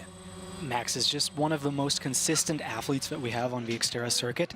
He often comes in exactly these 4th to 5th positions, but I like to say he's the first of the humans. You look at Jens Emil Sloff Nielsen, you look at Arthur Serrier and Felix Forissier, those 3 guys are just on a different level, and Max is often the first guy that comes in. We haven't had the pleasure of having him on the circuit so far, really, this season, but he's come here for the World Championships, and if I know Max, he's in good form. Yeah, just thinking about kind of recency form as well. The short track, most recent short track round we've had in the XTERRA was in Czechia, in your home country, Oliver, where it was Arthur Serrier taking the win ahead of Jens Emil Sloth-Nielsen and Felix Forissier as well. The other short track before that was another win for Sullivan Midart, his only win in the World Cup this season so far, that is, until today. We'll see what happens. He won there ahead of Felix Forissier and Federico Spinazzi, the man who's right up there on this swim. We now have a blue swim cap in the lead. So that is still Reed Legg, the American athlete. I think actually that might be Federico Spinazza, who we did not expect to lead the swim, but what a great swim for him. Yep. Yeah, well, Spinazzi and Bonacina have often exited swims together, but at this point it is Spinazzi who's having a fantastic swim. He is going deep here because that's a pretty big lead for short track, isn't it? And that's Felix Forissier in, I believe, 3rd place, so what a swim out of Felix. Gold swim cap, of course, for the World Cup leader. Fantastic opening to the race for him. Sullivan, I think, behind him, and Michele is in that group as well. Yep. Here's Sullivan. Right there. Sullivan Midart with a little bit of work to do. There goes Scotty Anderson, probably just about inside the top 10 there too, the German athlete. Now then, this T1 is going to be extremely crucial. As I said, you can lose a lot of time or make up a lot of time here. Somebody like Jens historically has lost a lot of time actually in his T1s. I know Sullivan, even though he's a road triathlete, sometimes struggles here as well. So let's just watch this. Federico out first, retains his lead. Yeah, that's not what happened in the women's race either, was it? When we had that fantastically fast transition out of T1. Felix Forissier, World Cup leader. No gold helmet for him, but he's worn the gold cap. And it's, well, by the looks of that, Michele Bonacina has done really well in T1 there. He's out, I think, in 3rd. There goes 3-time world champion Arthur Serrier as well. Felix Forissier, 2nd in the World Cup, has just exited. There goes Sullivan Midart. Yeah, Jens still here in transition. I see Ben Forbes having a bit of a longer time in transition as well, as is Sebinev, who we probably expect to already be on the course at this point. Oh, a slip for Spinazzi as well in the lead. That's as he came in. I'd missed that when they came in as well. That shouldn't affect him too much. And I thought, if anything, it'll give him another little shot of adrenaline, as if he needed it. Here he is on the bridge, heading out onto the first bike lap. He'll be out into the technical features before we know it. Importantly to our listeners and viewers, it's actually starting to rain on our little tiny commentary tent, so that will probably affect the course even more. Yeah, in some of the closer shots, you can just see a little bit there. The ripples on the water as the rain starts to fall. There's Arthur Serrier. Matt Chanet there still doing up his shoes by the looks of it. There goes Arthur Forissier. And where is Jens Emil Sloth-Nielsen? Because he will be the Dane on an absolute charge as well. Hang on, are we seeing that right? He's in 21st. Yeah, but 23 seconds behind the leaders. So I think roughly 12 seconds to the G1. Right, now, Federico Spinazzi is not one of those names that people have been talking about as winning this. He's not even, if I'm fair to him. He's very consistent, but he's consistent around the top 10. Not necessarily the top 5 either in this season. He's had a brilliant start there. He's gone deep in that swim. He's done what Michele Bonacina has kind of promised not to do too much of this season.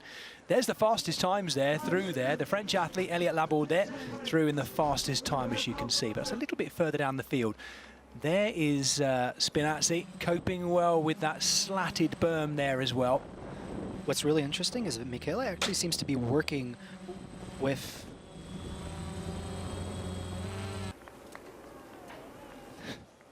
Well, there we go. We're back to the front of the race, watching Federico Spinazzi. I apologise for a little bit of sound loss there. A fly has been pestering our commentary position, and I've just smashed it, and in doing so, I think muted the mic for a second.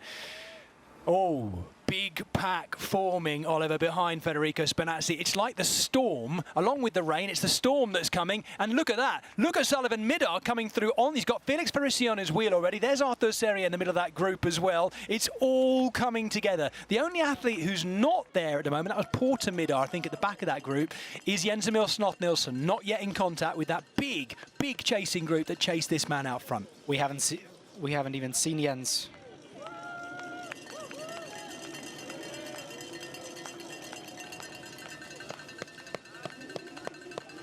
So there is that group coming over the jump. We've just lost Oliver for one moment while we have a sound issue here as well, but we'll get him back, don't worry about that. That's Porter mid-art, I think, who's chasing. Federico Spinazzi out front. He must know the chase will be coming behind. He won't yet know in what kind of format it is, but it is one which is really mustering back there and growing inside. There's Sullivan mid-art. There's Max Chanet coming through as well. Arthur Forissier in there as well. And Kieran McPherson, the Kiwi, right on the back of that group as well.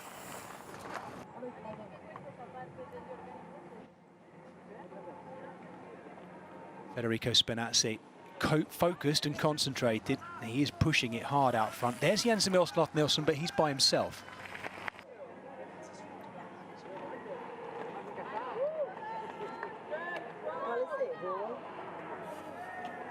So the group itself is splitting as well as we look at it. Porter mid-art, the tallest of the two mid-art brothers, has Scott Anderson with him as well. Jens Emil Sloth-Nielsen just tightening up his shoes as well. He looks calm and relaxed at this stage.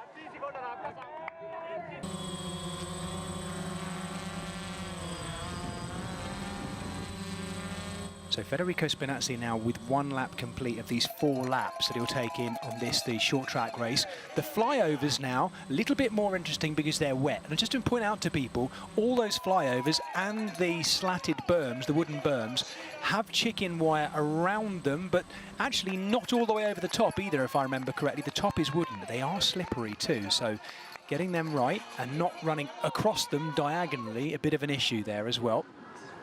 Just another thing to have to concentrate on in this short track format. Federico taking over the lead here.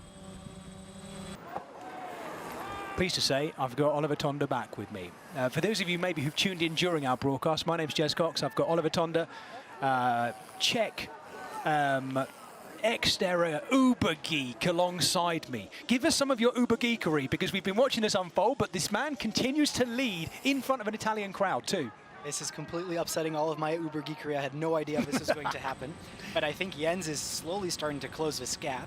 I think Felix and Michele working together is still really important, but Spinazzi is not to be underestimated on the bike. No, so this is going out towards the log drop and jump for the second time of 4. Sullivan mid-up, leading. Let's not confuse him with his brother Porter, who's at the back of this group too. There he is. Sullivan pulling Felix the whole way. I don't think that's the right way to go. You know, drafting exists. He's giving him a draft for nothing. He's not making him work. No, so yes, indeed. Felix Forissier sitting in, I think, comfortably, although this is short track racing. There's no such thing as comfortable. Federico Spinazzi riding quite low on the slatted berm there, and he's back into another one of these steep rises. I love our drone shots, Ollie, but they don't give our audience at home any idea of how steep that is. I ran up it this morning and it's hard. Here comes the catch. So Federico Spinazzi, who's led after the swim, now gets caught by Sullivan mid-art, and that's not just a catch, that's an attack. Mid-art is trying to distance Forissier while he still can. He must know that he can wait for his run speed, but he doesn't want to. Yeah, this is the only place on the course where, in my opinion, on the bike you can make a difference, because the speed is so low, the draft effect is minimal, it's so slow, so steep. These guys can make a difference. Oh my goodness me, I wasn't expecting to see this edging towards halfway through this bike course. I'm not sure Sullivan mid-art needs to do this. It doesn't matter whether he needs to, he obviously can. Physically, he doesn't want to leave it to a sprint finish either. And Federico Spinazzi there doing a great job at staying with Felix Forissier. He'll want to draft as much as he can now to try and recover. Jens has importantly made his way through that group that was right behind him, and he is now going to be working on catching the group with Serie in it. Whether or not he's going to be able to come back to the front of the race is another question. But there is our leader, the 21-year-old American who won this race as a 20-year-old a year ago. He's won another short track race since then. He and his brother and his dad don't race all rounds of the World Cup. In fact, they tend to perform best in the American rounds and this one too. But they're all here. And at the moment, we have last year's winner leading this 11th and final round of the World Cup. And you can see from the face of Sully mid-art, he is not holding back. And if anything, look at the face of Felix Forissier. He's right there. But I have to say, Ollie, he looks a lot calmer. He looks a lot calmer, and I think he's taking some of these corners with a little bit more respect, but with less risks and just faster. I think there's a little bit of an experience element coming into play here, where Felix has raced the entire World Cup. He knows how to ride a bike. Here comes Sloth Nielsen. Now, did you tell me, what do we know about Sloth Nielsen's tech? Is he on a hardtail there? He's on a hardtail, and yeah. no dropper? No dropper, I don't believe. Wow, it's like a cross bike with suspension forks, isn't it? He is flying, though, because he is making his way up to that little clique of athletes that contains Arthur Seria there as well. This is the completion of lap 2, so we're halfway through the bike now. 2 laps to go. There is a little bit of jumpery there from Felix Farissier. Just cased that a little bit. Didn't quite make it all the way over the top. We know there are some athletes in here. That tree has been trimmed, apparently, for Ben Forbes. Well, not specifically for him, but because he was hitting his head when he was clearing it in practice this last couple of days. There goes Kieran McPherson. Now, McPherson is in 5th place in the World Cup standings, but only 9 points behind Michele Bonacina. He has a chance to move up to 4th today as well by this kind of performance. Yeah, that's an important battle to watch here, I think. Importantly as well, Jens will have to try to move past this group so that he is not limited by them on some of the technical features. Max Chanet there hanging on to Federico Spinazzi now. I think we're going to see some of the air here. I think it was Felix Farissier.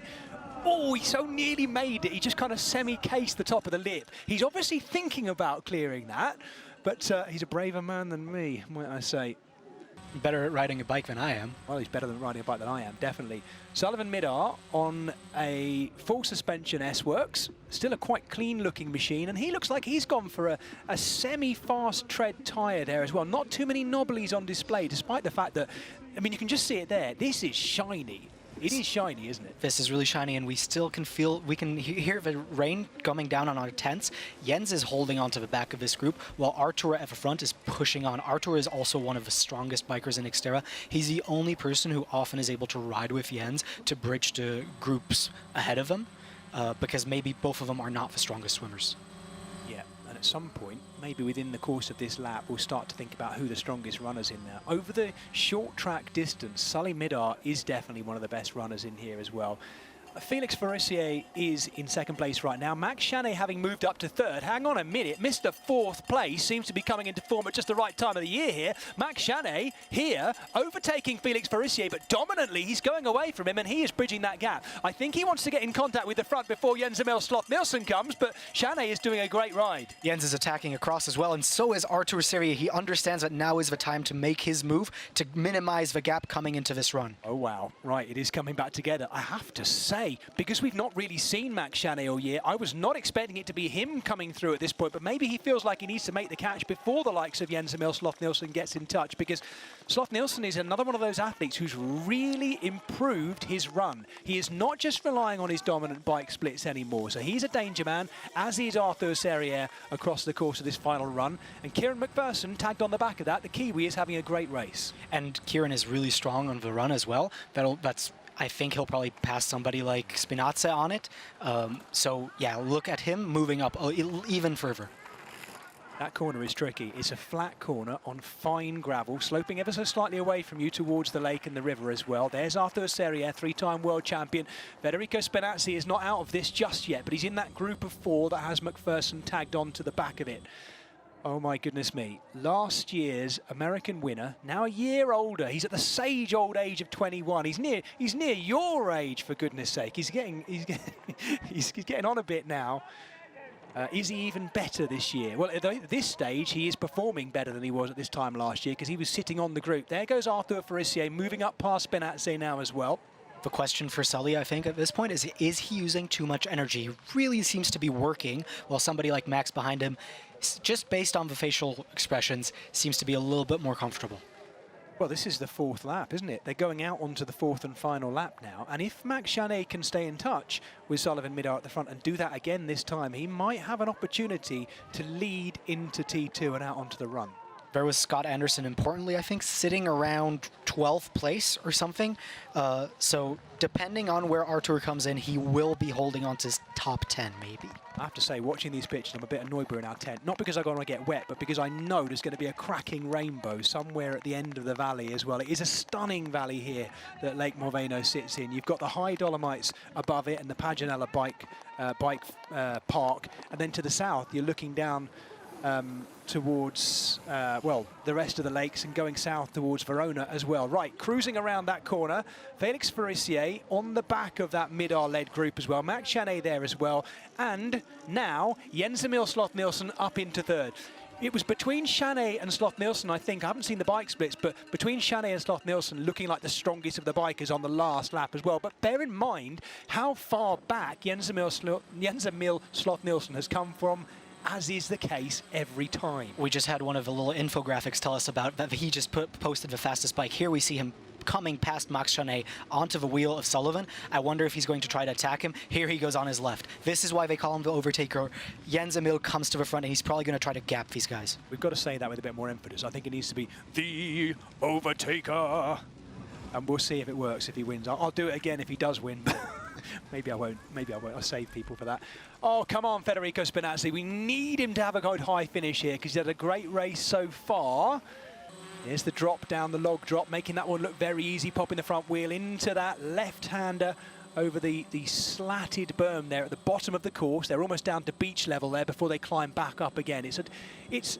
I'm sorry to say this, but I love our drain shots, but they do make this look a heck of a lot flatter than it is. It's a tough rise, this, and for the first time, the Great Dane, Jens Emil Sloth-Nielsen, is in the lead.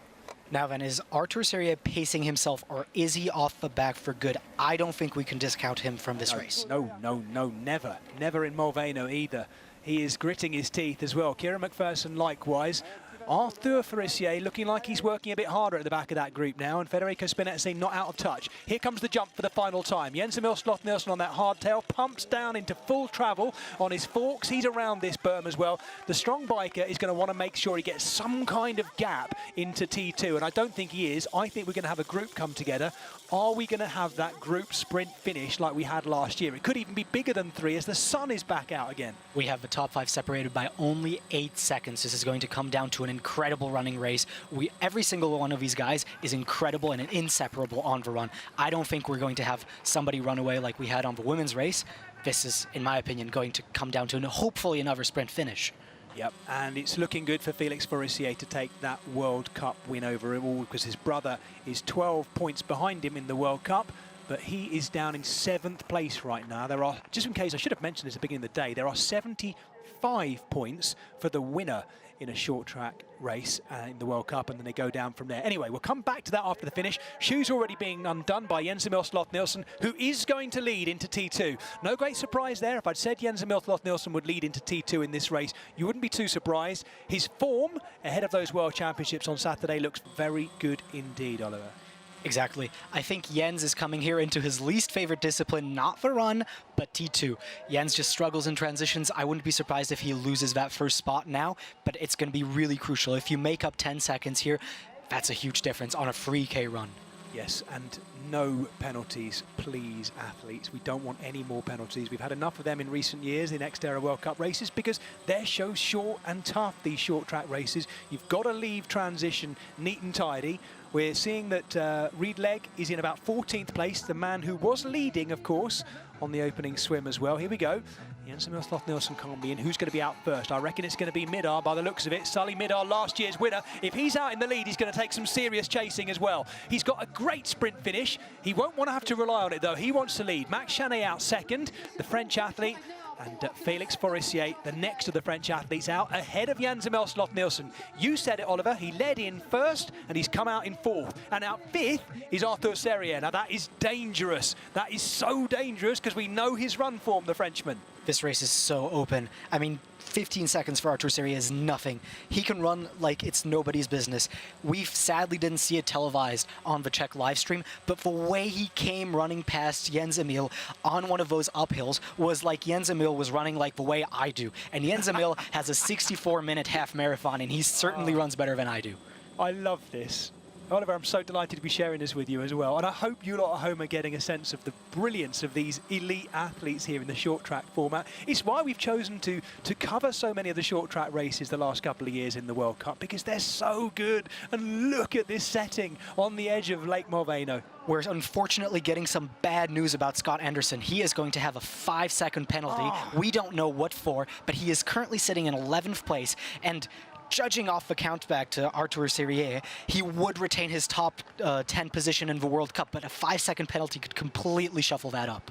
Look at the form of Arthur Serrier. Yeah, he's got the look on. He has got the look on his face. It isn't a smile, but it's almost a smile there as he runs past us with those rainbow bands on his left leg as he runs out. But look at the form of Sullivan Midar. Which of those two do you think is running better at this stage? I don't know, but I think there's a third person who we're not talking about, or we are talking, but not enough. It's Jens Emil. He has gone past Felix Furizier, so he looks like maybe the man to beat Sullivan here. Yeah, what about Max Chanet here? These are the two leaders.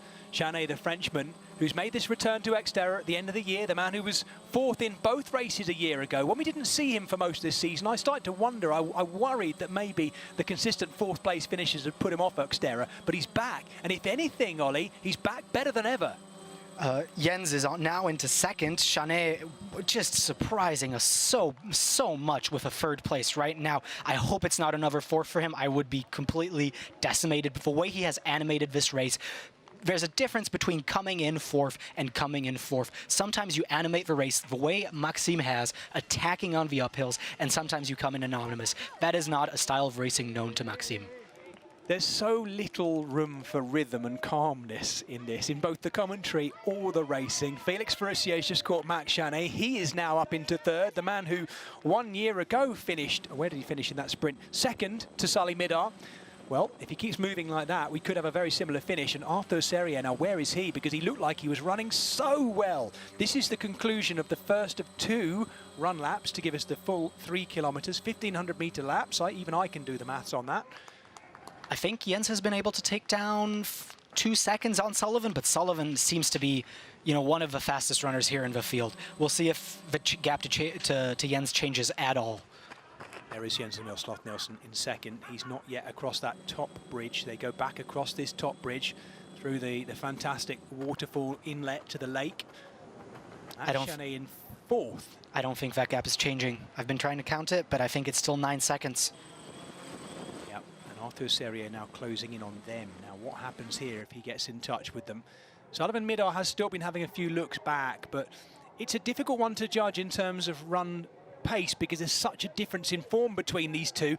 This shot illustrates, though, I think, how much Jens Emil Sloth-Nielsen's running has come on. It really has in the last year. He would be, I think, in the last 2 or 3 years, he'd have been starting to fade here, and there's no sign of that at the moment. Yeah, I don't think he's fading at all, but somebody who is also not fading is Arthur Serrier. He's just about to pass Maxime, come into fourth, and he is so close to coming onto that podium. Let's see if he can run it into the second lap as well. Well, once again, the French, look at this. They're the 3 French chasers, Felix Furissier, Max Chanet, and Arthur Serrier. But Arthur Serrier, as we say, got that little look on his face that I think he's comfortable, and he might still have a little surge on this second lap left in the locker. Now then, let's see the gap to Jens. Has it changed at all or not? Jens is now at 5 seconds, so he has taken that gap down by half. Yep. So we have our leader, Sullivan Midar, the American. And we're given there, you can see the timing gaps. 5 seconds back to the Dane, Jens Emil Sloth-Nielsen. And then those 3 Frenchmen who are chasing, but we wonder what is going to happen with Arthur Serrier in here at this opportunity. Another penalty being announced for Seb Caraban as well, the Belgian athlete. He was in 9th. He'll have to serve a 15-second penalty. The penalty box is on the run, and he will need to do that on probably the final run. It's about 200 meters before the finish line. In fact, it's just in the background of the shot there, the penalty box. Not a happy place to be, not where you want to be. And those 3 Frenchmen have shuffled order now because Arthur Serrier has now overtaken Felix Furissier and Max Chanet. No great drama for the World Cup standings, which Felix Furissier leads. The only threat to him today was from his own brother, and his brother is currently outside, certainly the top 8. We'll look to see where he comes through here. Sullivan doesn't look good here, I'm sorry to say, but Jens seems like he is closing that gap on him. I think this is a completely open race still. Goodness me, yeah. Jens Emil Sloth-Nielsen with one of the best runs I think we've ever seen from him in XTERRA, but look who's chasing. The cannibal. Yeah, he is a cannibal. He is ruthless, Arthur Serrier, particularly when we come to Molveno. Maxime Chanet now has a little look over his shoulder. He doesn't need to, because I think actually the gap between him and the others on this final, 1,300 meters they have left to go. I agree with you, Ollie. You're absolutely right. Sullivan Midar here, a little bit more heavy-footed than he was striding out on that first leg of the run. I think this sort of a young athlete is really good at putting down power for a short amount of time. That's where he's world class. But then once you start extending that amount of time, it starts to be a little hard. That's why we maybe don't expect him to be so good on the long course. But today, with that early move, was that the right decision to make? Yeah, we will see, won't we? I mean, it's actually here that the stronger, always on the uphill steep runs, that's where the stronger bikers will come into their own. It's a really simple biomechanical thing. It mimics the pedaling action a lot more, and we tend to see the strong bikers like Jens-Emil Sloth-Nielsen climbing well up the steeper ramps. There he goes, Sully Midar, just having a little look across to him, a sly look to his left-hand side to see the Dane coming. The question is, has he done too much, Jens-Emil Sloth-Nielsen? He's stepping down hard down here. Jens is the fastest runner, in my opinion, on the flat. Uphill, I don't think personally, it doesn't suit him that well. Somebody like Artur, who is closing the gap right behind him, is so much more suited to that. That's why we saw him closing that gap even more. Oh my goodness me, this is going to be close. Could it all come back together for a sprint finish? They've got 2 bridges and a little run round the edge of transition to bring them to the finish. At the moment, we have last year's winner, the American Sullivan Midar, 21-year-old American, still leading. But I tell you what, he is being hunted, and you're right, I do think he has, this is an expression I always use, he's hit the treacle a little bit. He's just running through the treacle. And I think Jens has the bit between his teeth. He knows what he knows what he can win here. He can, you know, win the last round of the World Cup, and Seria is so close as well. Yeah, 1 year ago, Arthur Seria had long curly hair. Well, he's cut it all off for extra speed. Even Felix Forissier there having a look over his shoulder. He is in 4th right now. Seria is on the podium with this, but we're now watching some of the back markers being caught now on this very, very short lap. It's expected to happen anyway. Sully Midar locked on for the win, but Jens-Emil Sloth-Nielsen with a wonderful opportunity to get a win here in the final round of the World Cup this year. But Seria is coming. This is so close. This is anything but decided. I think between Jens and Sullivan, anything can still happen. I fear Artur might be just a little bit too far because we are really nearing the finish. I'd say maybe 500 meters to go now. The fact that we saw Felix Forissier looking round as well to Max Chanet, I think Forissier now will probably finish where he is. Can Jens-Emil Sloth-Nielsen catch Sullivan Midar? And I have to say, I actually don't think he can now. I think the American is going to hang on, but it's desperate measures. And as he gets to the line, I think we'll see him coming to the last of his reserves as well. He hit the first of these 2 run laps so hard, I think it's undeniable that we've seen him paying for that on this second lap. Here comes Jens. He's about 4 seconds behind Sullivan, but I fear it may be too little coming into the last 100 meters here. Sullivan Midar, 1 year ago the winner. He's come back and not tried to do it in the sprint finish. He's wanted to take it out the strong way. He's going to be probably in the same finishing straight as Jens-Emil Sloth-Nielsen. He looks round and he's right too. The American, he won this at the age of 20 and he's now doubled it up and won again here at the age of 21. Sullivan Midar takes the win in the short track World Cup finale, and Jens-Emil Sloth-Nielsen in second, once again showing us just how much he's come on this year with his run and his swim. Jens-Emil showing the 2 other French guys who I think he's looking at for the big race on Saturday, who is boss. Arthur Seria not taking any high fives here. He will be back to defend his 3 world titles on Saturday, but he finishes 3rd. The World Cup winner we're looking at right now, Felix Forissier, coming in 4th, and he'll be very happy with bringing the World Cup home. Strong race by everybody. I think Sullivan, yeah, he didn't want to leave it to chance. He didn't want to leave it to a sprint. He said, I'm the fastest here. Put his hand down, stomped his foot, took the win. Great race by Max Chanet, who was up in 3rd at one point as well on the bike. He just faded a bit on the run. Arthur Forissier will come in and we'll have to work out the points in terms of where that puts him, bearing in mind he was in 2nd. Had anyone beneath him finished ahead of him? No. I should see him staying in 2nd place. He was the only person that could have threatened his brother Felix. Kieran McPherson coming in now in 7th place. Good race by the Kiwi. 7 in so far, and we'll keep following our finish line. You still see the rain coming down there, actually. This is Porter Midar, younger brother of the 2 of them. He will probably look to find his brother. Super competitive family, that. I do have information, because Artur Seria came 3rd. Scott has to come 15th to retain his top 10. This is Michele Bonaccina finishing in 9th place. Federico Spinazza out, taking the top 10. Now then, Scott has 5 positions. And there he is. There he is. He's done it then. He's done it. Scotty Anderson, the Scottish Highlander. He has retained his top 10 in the World Cup, coming 11th. Let's go, Scotty. Ah, brilliant. He is one of those stories we've been following this year through the Beyond the Finish Line films on the XTERRA YouTube channel. I've had the great honour of voicing those films, and he's been a real character in there. So we'll hopefully celebrate that with him in the commentary box this weekend. That was Nicolas Duret coming 12th, Jules Dumas in 13th, Elliot Labordette, I believe, 15th, while Lucas Mas takes 14th. Sebinev battling here with Ben Forbes. I know it's been a really long season for all of these guys who have raced all the way from Australia. Ben Forbes, he's really wrung himself dry. Well, we've also just seen Josiah Medar coming in there, so all three of the Medars, both sons and dad, all inside the top 17 as well. But one man the winner, and a guy who's worked on his weaknesses, continued to improve, Jens Emil Sloth Nielsen of Denmark, a Danish World Cup winner here today. Good form for Jens. Saturday's going to be good. And he didn't even need blue hair. He didn't even, but he might dye it. He might do. There's a lot of colors. I think we should say this now in the live commentary. I think he should dye it into a full Danish striped hairdo for Saturday. I really do think he should do that. Do you not think so? That would be fantastic. I think going gold would be awesome. We're calling for it.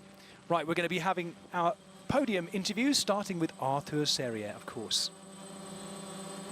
Okay, we're down here at the finish line with third place finisher Arthur Serrier. Congratulations, Arthur. How was your race today?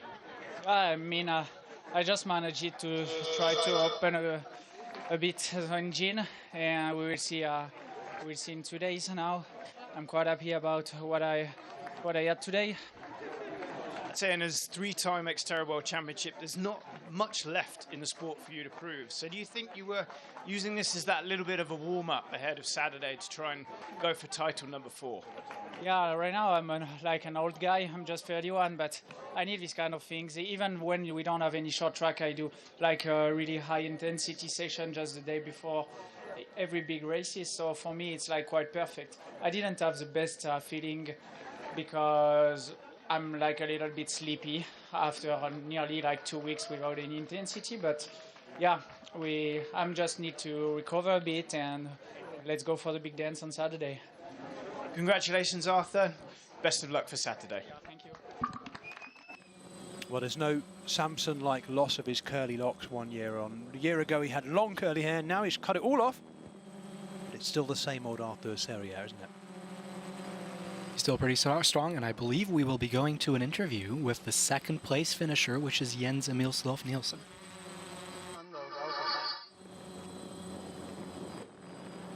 Okay, down here at the finish line with second place, Jens Emil Sloth Nielsen. Jens, second place today. Happy with that? Yeah, that was hella fun out there. It was very fast-paced and almost like Formula One, where we had really no room for mistakes. So that was fun to see how people lost time here and there, and it all went down quite fast. And you were towards the front of the race quite quickly. We saw some little cheeky equipment choices on your bike, hardtail, and almost racing slicks on the bike. You're obviously taking your preparation pretty seriously. Can we expect the same attention to detail for Saturday? Now, the next days I'll be looking out of the window to see how the rain falls, and this will get a bit too rowdy if there's mud. Then I'll put on some mud tires. But for sure, the short track or the hardtail will be my ride for Saturday's race, and I'm quite sure that will bring me far up. And we know you're a popular guy on the XTERRA circuit. Is there anybody you want to give a big shout out to who's helped you kind of get here at the end of the season? Nah, just my family, friends, and sponsors. I think they're all there. That's I'm excited to race, and I'm excited to have some of my family here and my good friends, and yeah, it's just good times, and I'm happy for the big show here. Congratulations again, and best of luck for Saturday. Cheers. So second for Jens Emil Sloth Nielsen, the Dane, here in the short track. We'll see how he converts that into World Championship form on Saturday, the full distance event, of course, where the bike course goes right up into the Dolomites and the run course goes southward along the edge of the lake as well. Well, that's our third and second place finishers. Let's hear from the American 21-year-old now as well, Sullivan Midart. He will be, I'm sure, delighted with that one. Points to a great performance on Saturday too. Let's hear from him with Doug. With Sullivan Midart. Congratulations, Sullivan, successfully defending your XTERRA short track title here in Molveno. That's got to mean a lot to repeat that in front of this field. Yeah, I think last year I was a little surprised by my performance, but I still knew I could do it. And this year I went in with more confidence after last year and really knew I could push the pace at the front, and that's what I did, and tried to push the pace on the bike. And once I got on the run, it was just as hard as I could go to the finish line. And didn't want to leave it to a sprint finish against the French this time. And was pushing hard on the bike, is that part of your game plan? Is that discipline developed? And, you know, how do you feel about going into Saturday with that newfound strength? Yeah, I think that I went in knowing that if I was in that position, I would want to push it in the front, try to get as many gaps as I could. And it kind of yo-yoed a little bit, and Jens came by me at the end. And but then I knew I could count on my transitions. And I think that's where I got a good gap and was able to hold it to the finish. And yeah, going into Saturday, I think that I have a lot of confidence in my bike and think that I can try to push it there too. And obviously coming all the way from America here, I know the families come as well. You've got lots of supporters around the world. And with the XTERRA World Championships moving to the US mainland next year, you've got to be pretty excited about where you are and how you fit into the sport at the moment. Yeah, no, I'm super excited for next year. World Championships being in the US at altitude, that's going to be to my advantage for sure, coming from living at altitude. And so I'm excited for that and what's to come. Congratulations, Sullivan. Best of luck for Saturday. Put your feet up. Thank you. Sullivan Midart, the winner. His brother Porter in 8th, and their dad Josiah not slowing down anytime soon in 17th. Similar kind of position to what we had last year, and it was flipped though because actually Dad beat both of his sons. Would you look at that? It's going to be Let the pictures breathe, as we say. Beautiful, isn't it? Absolutely stunning looking up there. I managed to, after last year's short track race, the following day, I managed to run up there last year, and I got to just about 2,000 metres and then thought, no, I'd better turn around now. And actually the run back down was horrific as well because it's so steep in places. Anyway, there is that top 10. Sullivan Midart getting the win for the second year in a row. Jens Nielsen having improved too. Well, he's really improved all of his disciplines. His bike continues to improve. Arthur Serrier looking like he kind of enjoyed that.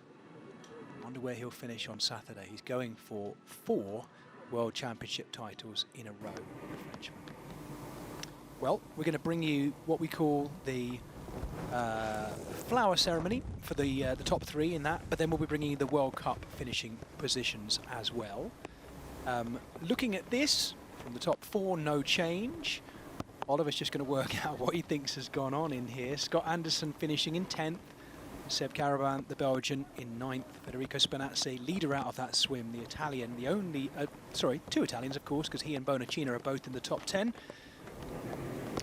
All right, we figured it Tell out. us what's happened. You say we figured it out. You're head of maths in this duo, right? Tell us what's going on. Nothing has happened. Right, thank you. And so moving on to were you a bit worried about that? I had the Uber geek next to me was squirming in his seat. I figured something had gone wrong, but no, nothing, no change. Because the graphic said both of them had moved down a place, but nobody had moved up. I don't know how that happens. We've got a ghost operator in the XTERRA top 10. As we were. Well, it's an 11-round World Cup as well, so you'd expect things to settle a little bit across the course of it. I'll remind people that it's a World Cup that rewards consistent performance at all. There's no joke rounds. You have to finish all of them. You have to be in all of them and finish all of them. First step up, Arthur Serrier. Third step, lowest step of the 3 this time. Where will he be on Saturday? We've already had, of course, a 4-time winner in Konrad Stolz of the World Championships, but we've never had 4 in a row. He would be the first man to ever do that. It's got to be a cracking rainbow somewhere looking at these shots. Beautiful sunshine in the background, rain overhead of our podium, and the photographers, of course, getting their camera equipment soaking wet. I believe we had the exact same situation last year. I believe it was sunny and raining, and it was this flower ceremony. There were a bunch of rainbows. I think the weather forecast for the weekend is better, but the heavy rain is due to come tomorrow, when we actually don't have any XTERRA racing, but it should make the course up there on the mountain very interesting. So Sully Midar backs up his win from last year, backs up his win that he took in the short track race, of course, in Oak Mountain, USA, in similarly wet and much muddier conditions as well. Sully Midar winning that in, I think, the muddiest conditions of the whole World Cup. Will we see an even muddier race when they take on the trails of the Mountain Bike Trail Centre above Molveno on Saturday? Oh my goodness me, what an animal! That is a stunning looking beast, isn't it? On a lead as well, that's on the beach. That's like a leopard on a lead. That's just stunning. Look at those eyes. Yeah, wow. These are live shots now, looking out across Lago di Molveno. You can see the rain. 17 degrees today. Yep, yeah, the rain's really coming down now, isn't it? So we await our World Cup podium presentations. We'll be doing them for the women's and the men's. And as I say, we will, of course, not be seeing Alice Patches on the Women's World Cup podium in third, but she will be represented. I'll talk you through who's going to be doing that for her in a little bit as we look up again to the great heights of the mountains above.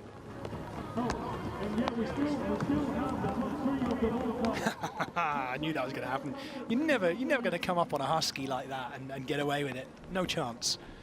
Pack animal fiercely defending its position. I love it. Look at that for a shot. Same as Sullivan Midar. Yes, absolutely right. Yeah, pack animal. He's got the whole of his pack in this race. Defended his position, attacked when he was uncomfortable. Yeah, yeah, and he used his. I mean, I thought. I mean, Doug asked the question. You weren't going to wait until that run to go for a sprint finish with the French, and he didn't either. I think we've got varying levels of rain in different parts of the course. We're on the northern end of Lake Molveno here.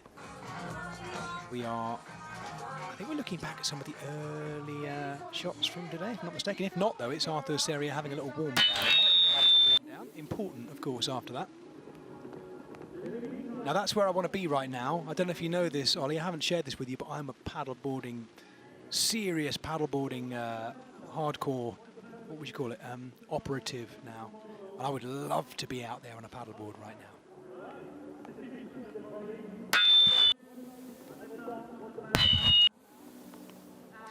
So, as we look out across Lake Molveno, I can just see a cormorant popping its head up in the middle of shot there. See that little black bird that's been diving down, eating all the fish? I had the great pleasure, by the way, of standing right next to Transition earlier and watching a young great crested grebe fishing in the shallows in the beautiful bluey green waters of Lake Molveno, and it was chasing a shoal of what could have been around about 1,000 tiny fish, a whole shoal away from it. And this was a very, very clever bird. It was chasing them into the little crevices between the rocks, turning away and then coming back to seek out any of the little fish that might have been coming back through the cracks as well. It was a very clever great crested grebe. And what is it hunting, I have you ask? Well, I've been watching, and in fact, right alongside the two bridges, we've just seen the sprint race, short track race going over. Lots of big chub and shoals of young chub as well swimming around in amongst a massive great carp down there too. So that's a little bit about the nature we have on Lake Molveno here as we watch again that finishing shoot. Jens Emil Sloth Nielsen wags a finger in the air. I wonder why he does that. I wonder what he's telling us. That's you wag the finger to say, I told you. Question is, what is he telling us?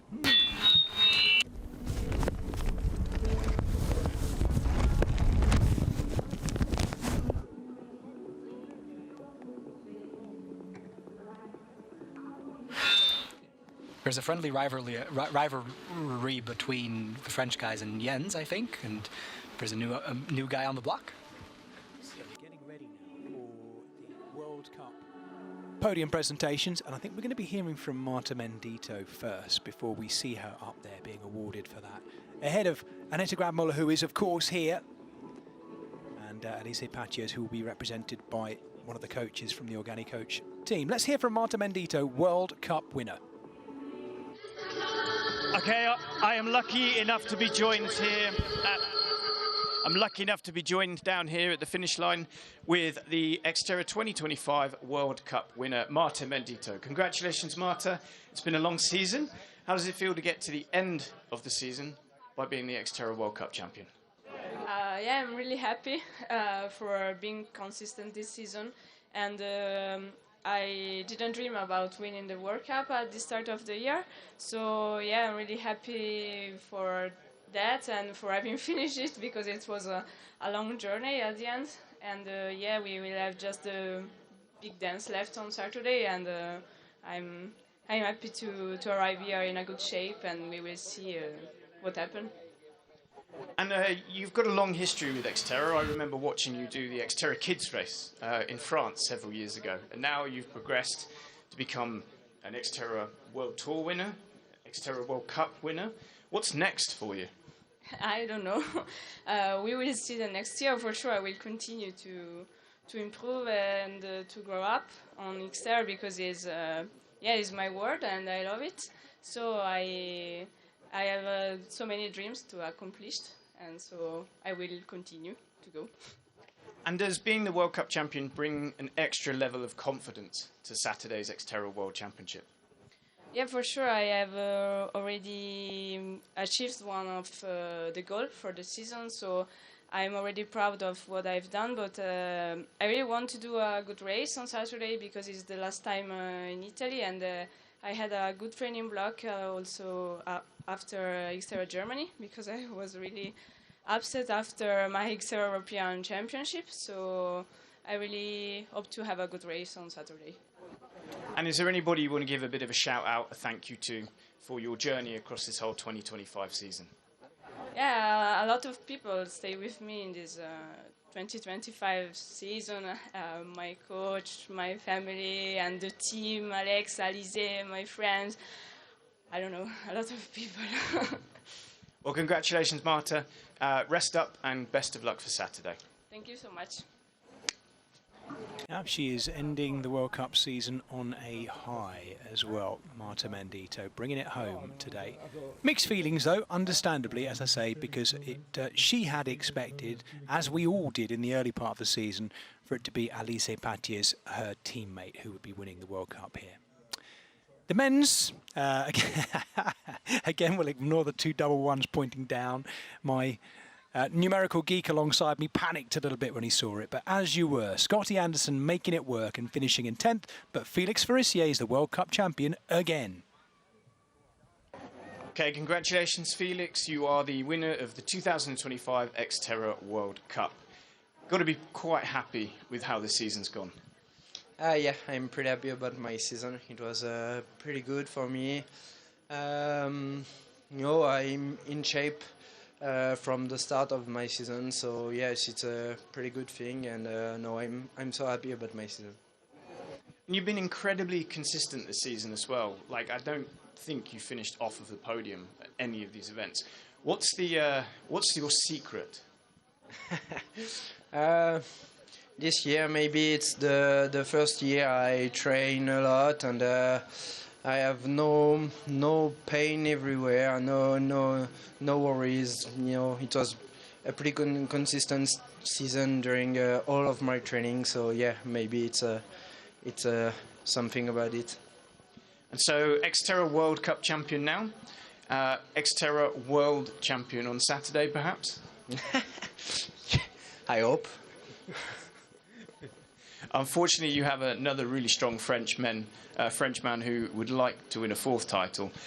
How are you approaching Saturday's race? Have you got some tactics in mind, or are you playing your cards quite close to your chest? Yeah, I have some strategy for the World Championships, and the first strategy was to manage a little my race today. So yeah, I did it. So I'm confident for the World Championship. Okay, congratulations then, Felix. Best of luck for Saturday. Thank you so much. Oh, fascinating interview there with Felix Farissier. Very calm, very docile, very relaxed as well, but staring the camera down, looking straight down through the camera, straight back at us. Doug Hall asking the question we all wanted to know: could he become world champion on Saturday? My goodness me, he has been knocking on that door of becoming world champion now for 3 years. He's been so close. He's the World Cup winner again, second year in a row. He's so consistent. He is always there. He is the ultimate all-rounder in XTERRA. He would be a worthy winner of that World Championship, but he has a small matter of Arthur Serrier to overcome, the 3-time winner. I struggle to see it happening only because it hasn't happened before, but it only has to happen once. Exactly as you say, Jess. There's two guys who could really challenge for that title, in my opinion, Jens Emil and Arthur Serrier. I don't think we'll see somebody like Sullivan step it up. I actually believe that his dad might beat him and be the fastest mid-off in the field. Maybe somebody like Maxime could push him a little bit, animate the race a little bit, but really I'm looking at these three athletes to decide who's the best. Yeah, in fact, looking at that shot there, if you look at the yellowy-white trail at the top, we just cut away from it, of course, as soon as I say it, it's, that's the way the bike course goes out when they head up into the Dolomites proper for a very, very different race on the bike on Saturday.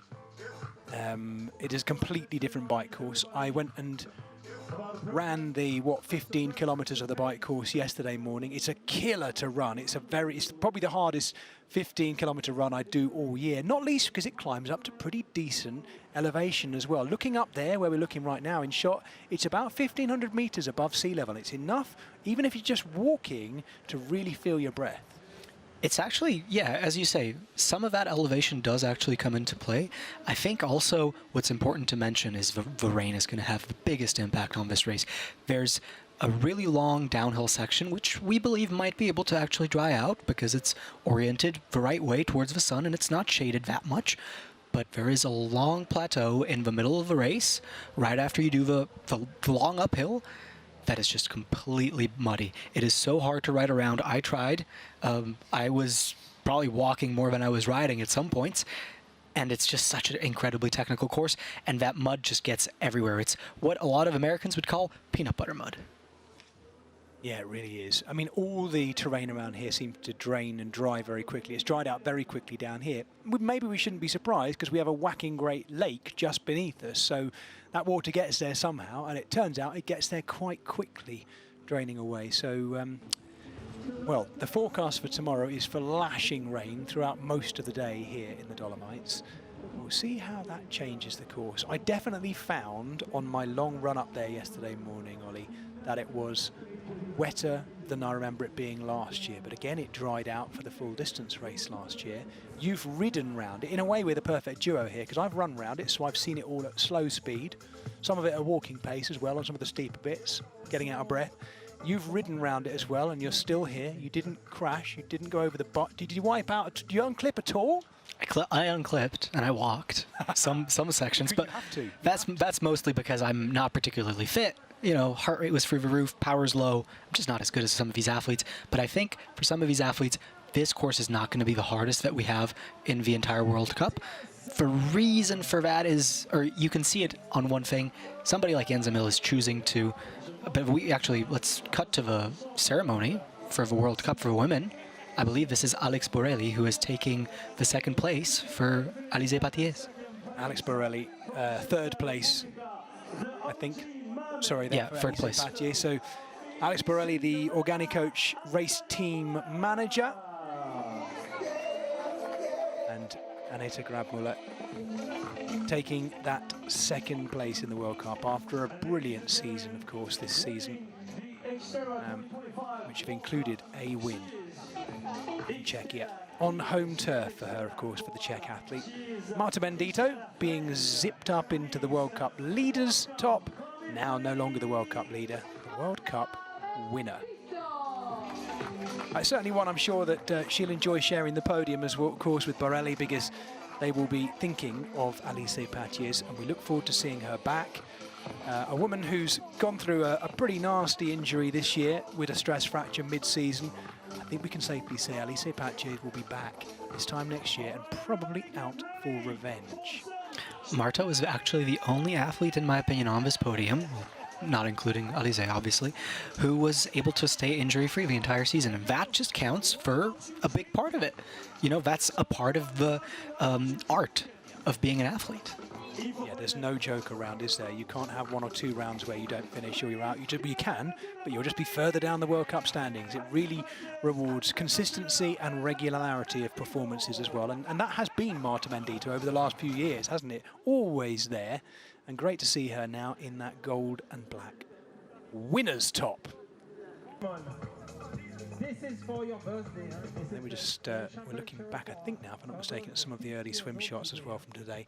Oliver, I've really enjoyed this opening day of competition here. We've got the World Championships on Saturday. The elite men starting first, the elite women starting shortly afterwards as well. Those 2 races overlapping with each other. Once they're up into the mountains as well, the age groupers will be starting in their race too.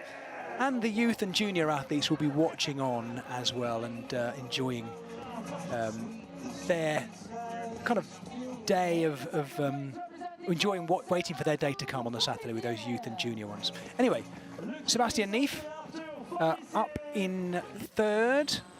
First step on the podium for Neef. Another one of those athletes who competes in all the rounds and is a regular top 10er as well, all the way through too. Very much deserving his position up there. Arthur Farissier, great to see him back this year with a full season. Last year he was out pretty much all year with injury as well. And all the while, during the course of last year and the last 2 years really, his younger brother Felix has been getting that little bit quicker. And now, more often than not, there is that little distance between the 2 Farissier brothers. But they are both an extremely formidable, world-class duo. And here is Mr. Consistent. The guy who turns up to every race and you can count on him being in the top 3. You cannot say that about anybody else in the field. Nobody does nearly as many races as this man and nowhere near his level. Yeah, and consistency, if anything, is probably hardest in off-road racing, isn't it? Because there are so many things that can go wrong. Snap chains, punctures, wipeouts, crashes, all sorts. Triathlon is the wonderful sport of overcoming all sorts of difficulties, but in its off-road form, it's even more unpredictable, I'd say. So the consistency that any of these 3 guys has here is in itself something to really celebrate. I think these guys just need to be celebrated so much. The season has been so long, starting in Australia and coming all the way here to Molveno, Italy. It has been months of training. I know Sebi has done ultra marathons between this, so I know the fatigue level that he's been experiencing is just insane. And so it's really awesome to see them on the podium here. Really deserved. Yeah, Sebi Neef, of course, who took 3rd in the full distance race in America, really revelled actually in those muddy conditions in the forest of Oak Mountain above the lake there. So I look forward to seeing how Sebastian Neef goes on Saturday, actually, because I think we're going to have probably quite similar conditions. Maybe not as wet, because Oak Mountain doesn't drain as quickly as it does here in the Dolomites, but we will see. That will give him a nice little boost today, having had that podium ceremony to celebrate a fantastic World Cup season, but they have 1 day off before they go again. Here are our 2 World Cup winners. Yeah, very deserving on the podium. They, again, will go into recharge mode, recovery mode now, won't they? A day off. What sort of things do you think we'll see these elite athletes doing on their day off tomorrow, Ollie? Probably eating a lot of food, putting the feet up, some recovery boots, you know, maybe a easy recovery swim, something like that, just to keep the body ticking over. Nice. Well, thank you for this first day of competition. I've very much enjoyed sharing it with you. I do hope you lot, wherever you are around the world, and it always excites me to think where you are, I hope you've enjoyed this, the World Cup finale, the short track from Molveno. We are only just getting started, though. Saturday is the big World Championship, the 4th and final time here before this sport moves back to the United States for its 30th year anniversary. What a celebration that's going to do, but trust me, we are far from done here in Italy. It's going to be a cracking weekend. Make sure you join us Saturday and Sunday for the youth and junior races. Saturday, that World Championship for the elites and the age groupers too from Italy. It's all free on the YouTube channel where you're watching this right now. Make sure you join me, Jez Cox, and Oliver Tonda alongside me. We'll be enjoying it just as much as you are. Thanks for watching, everyone. Bye-bye. Cheers.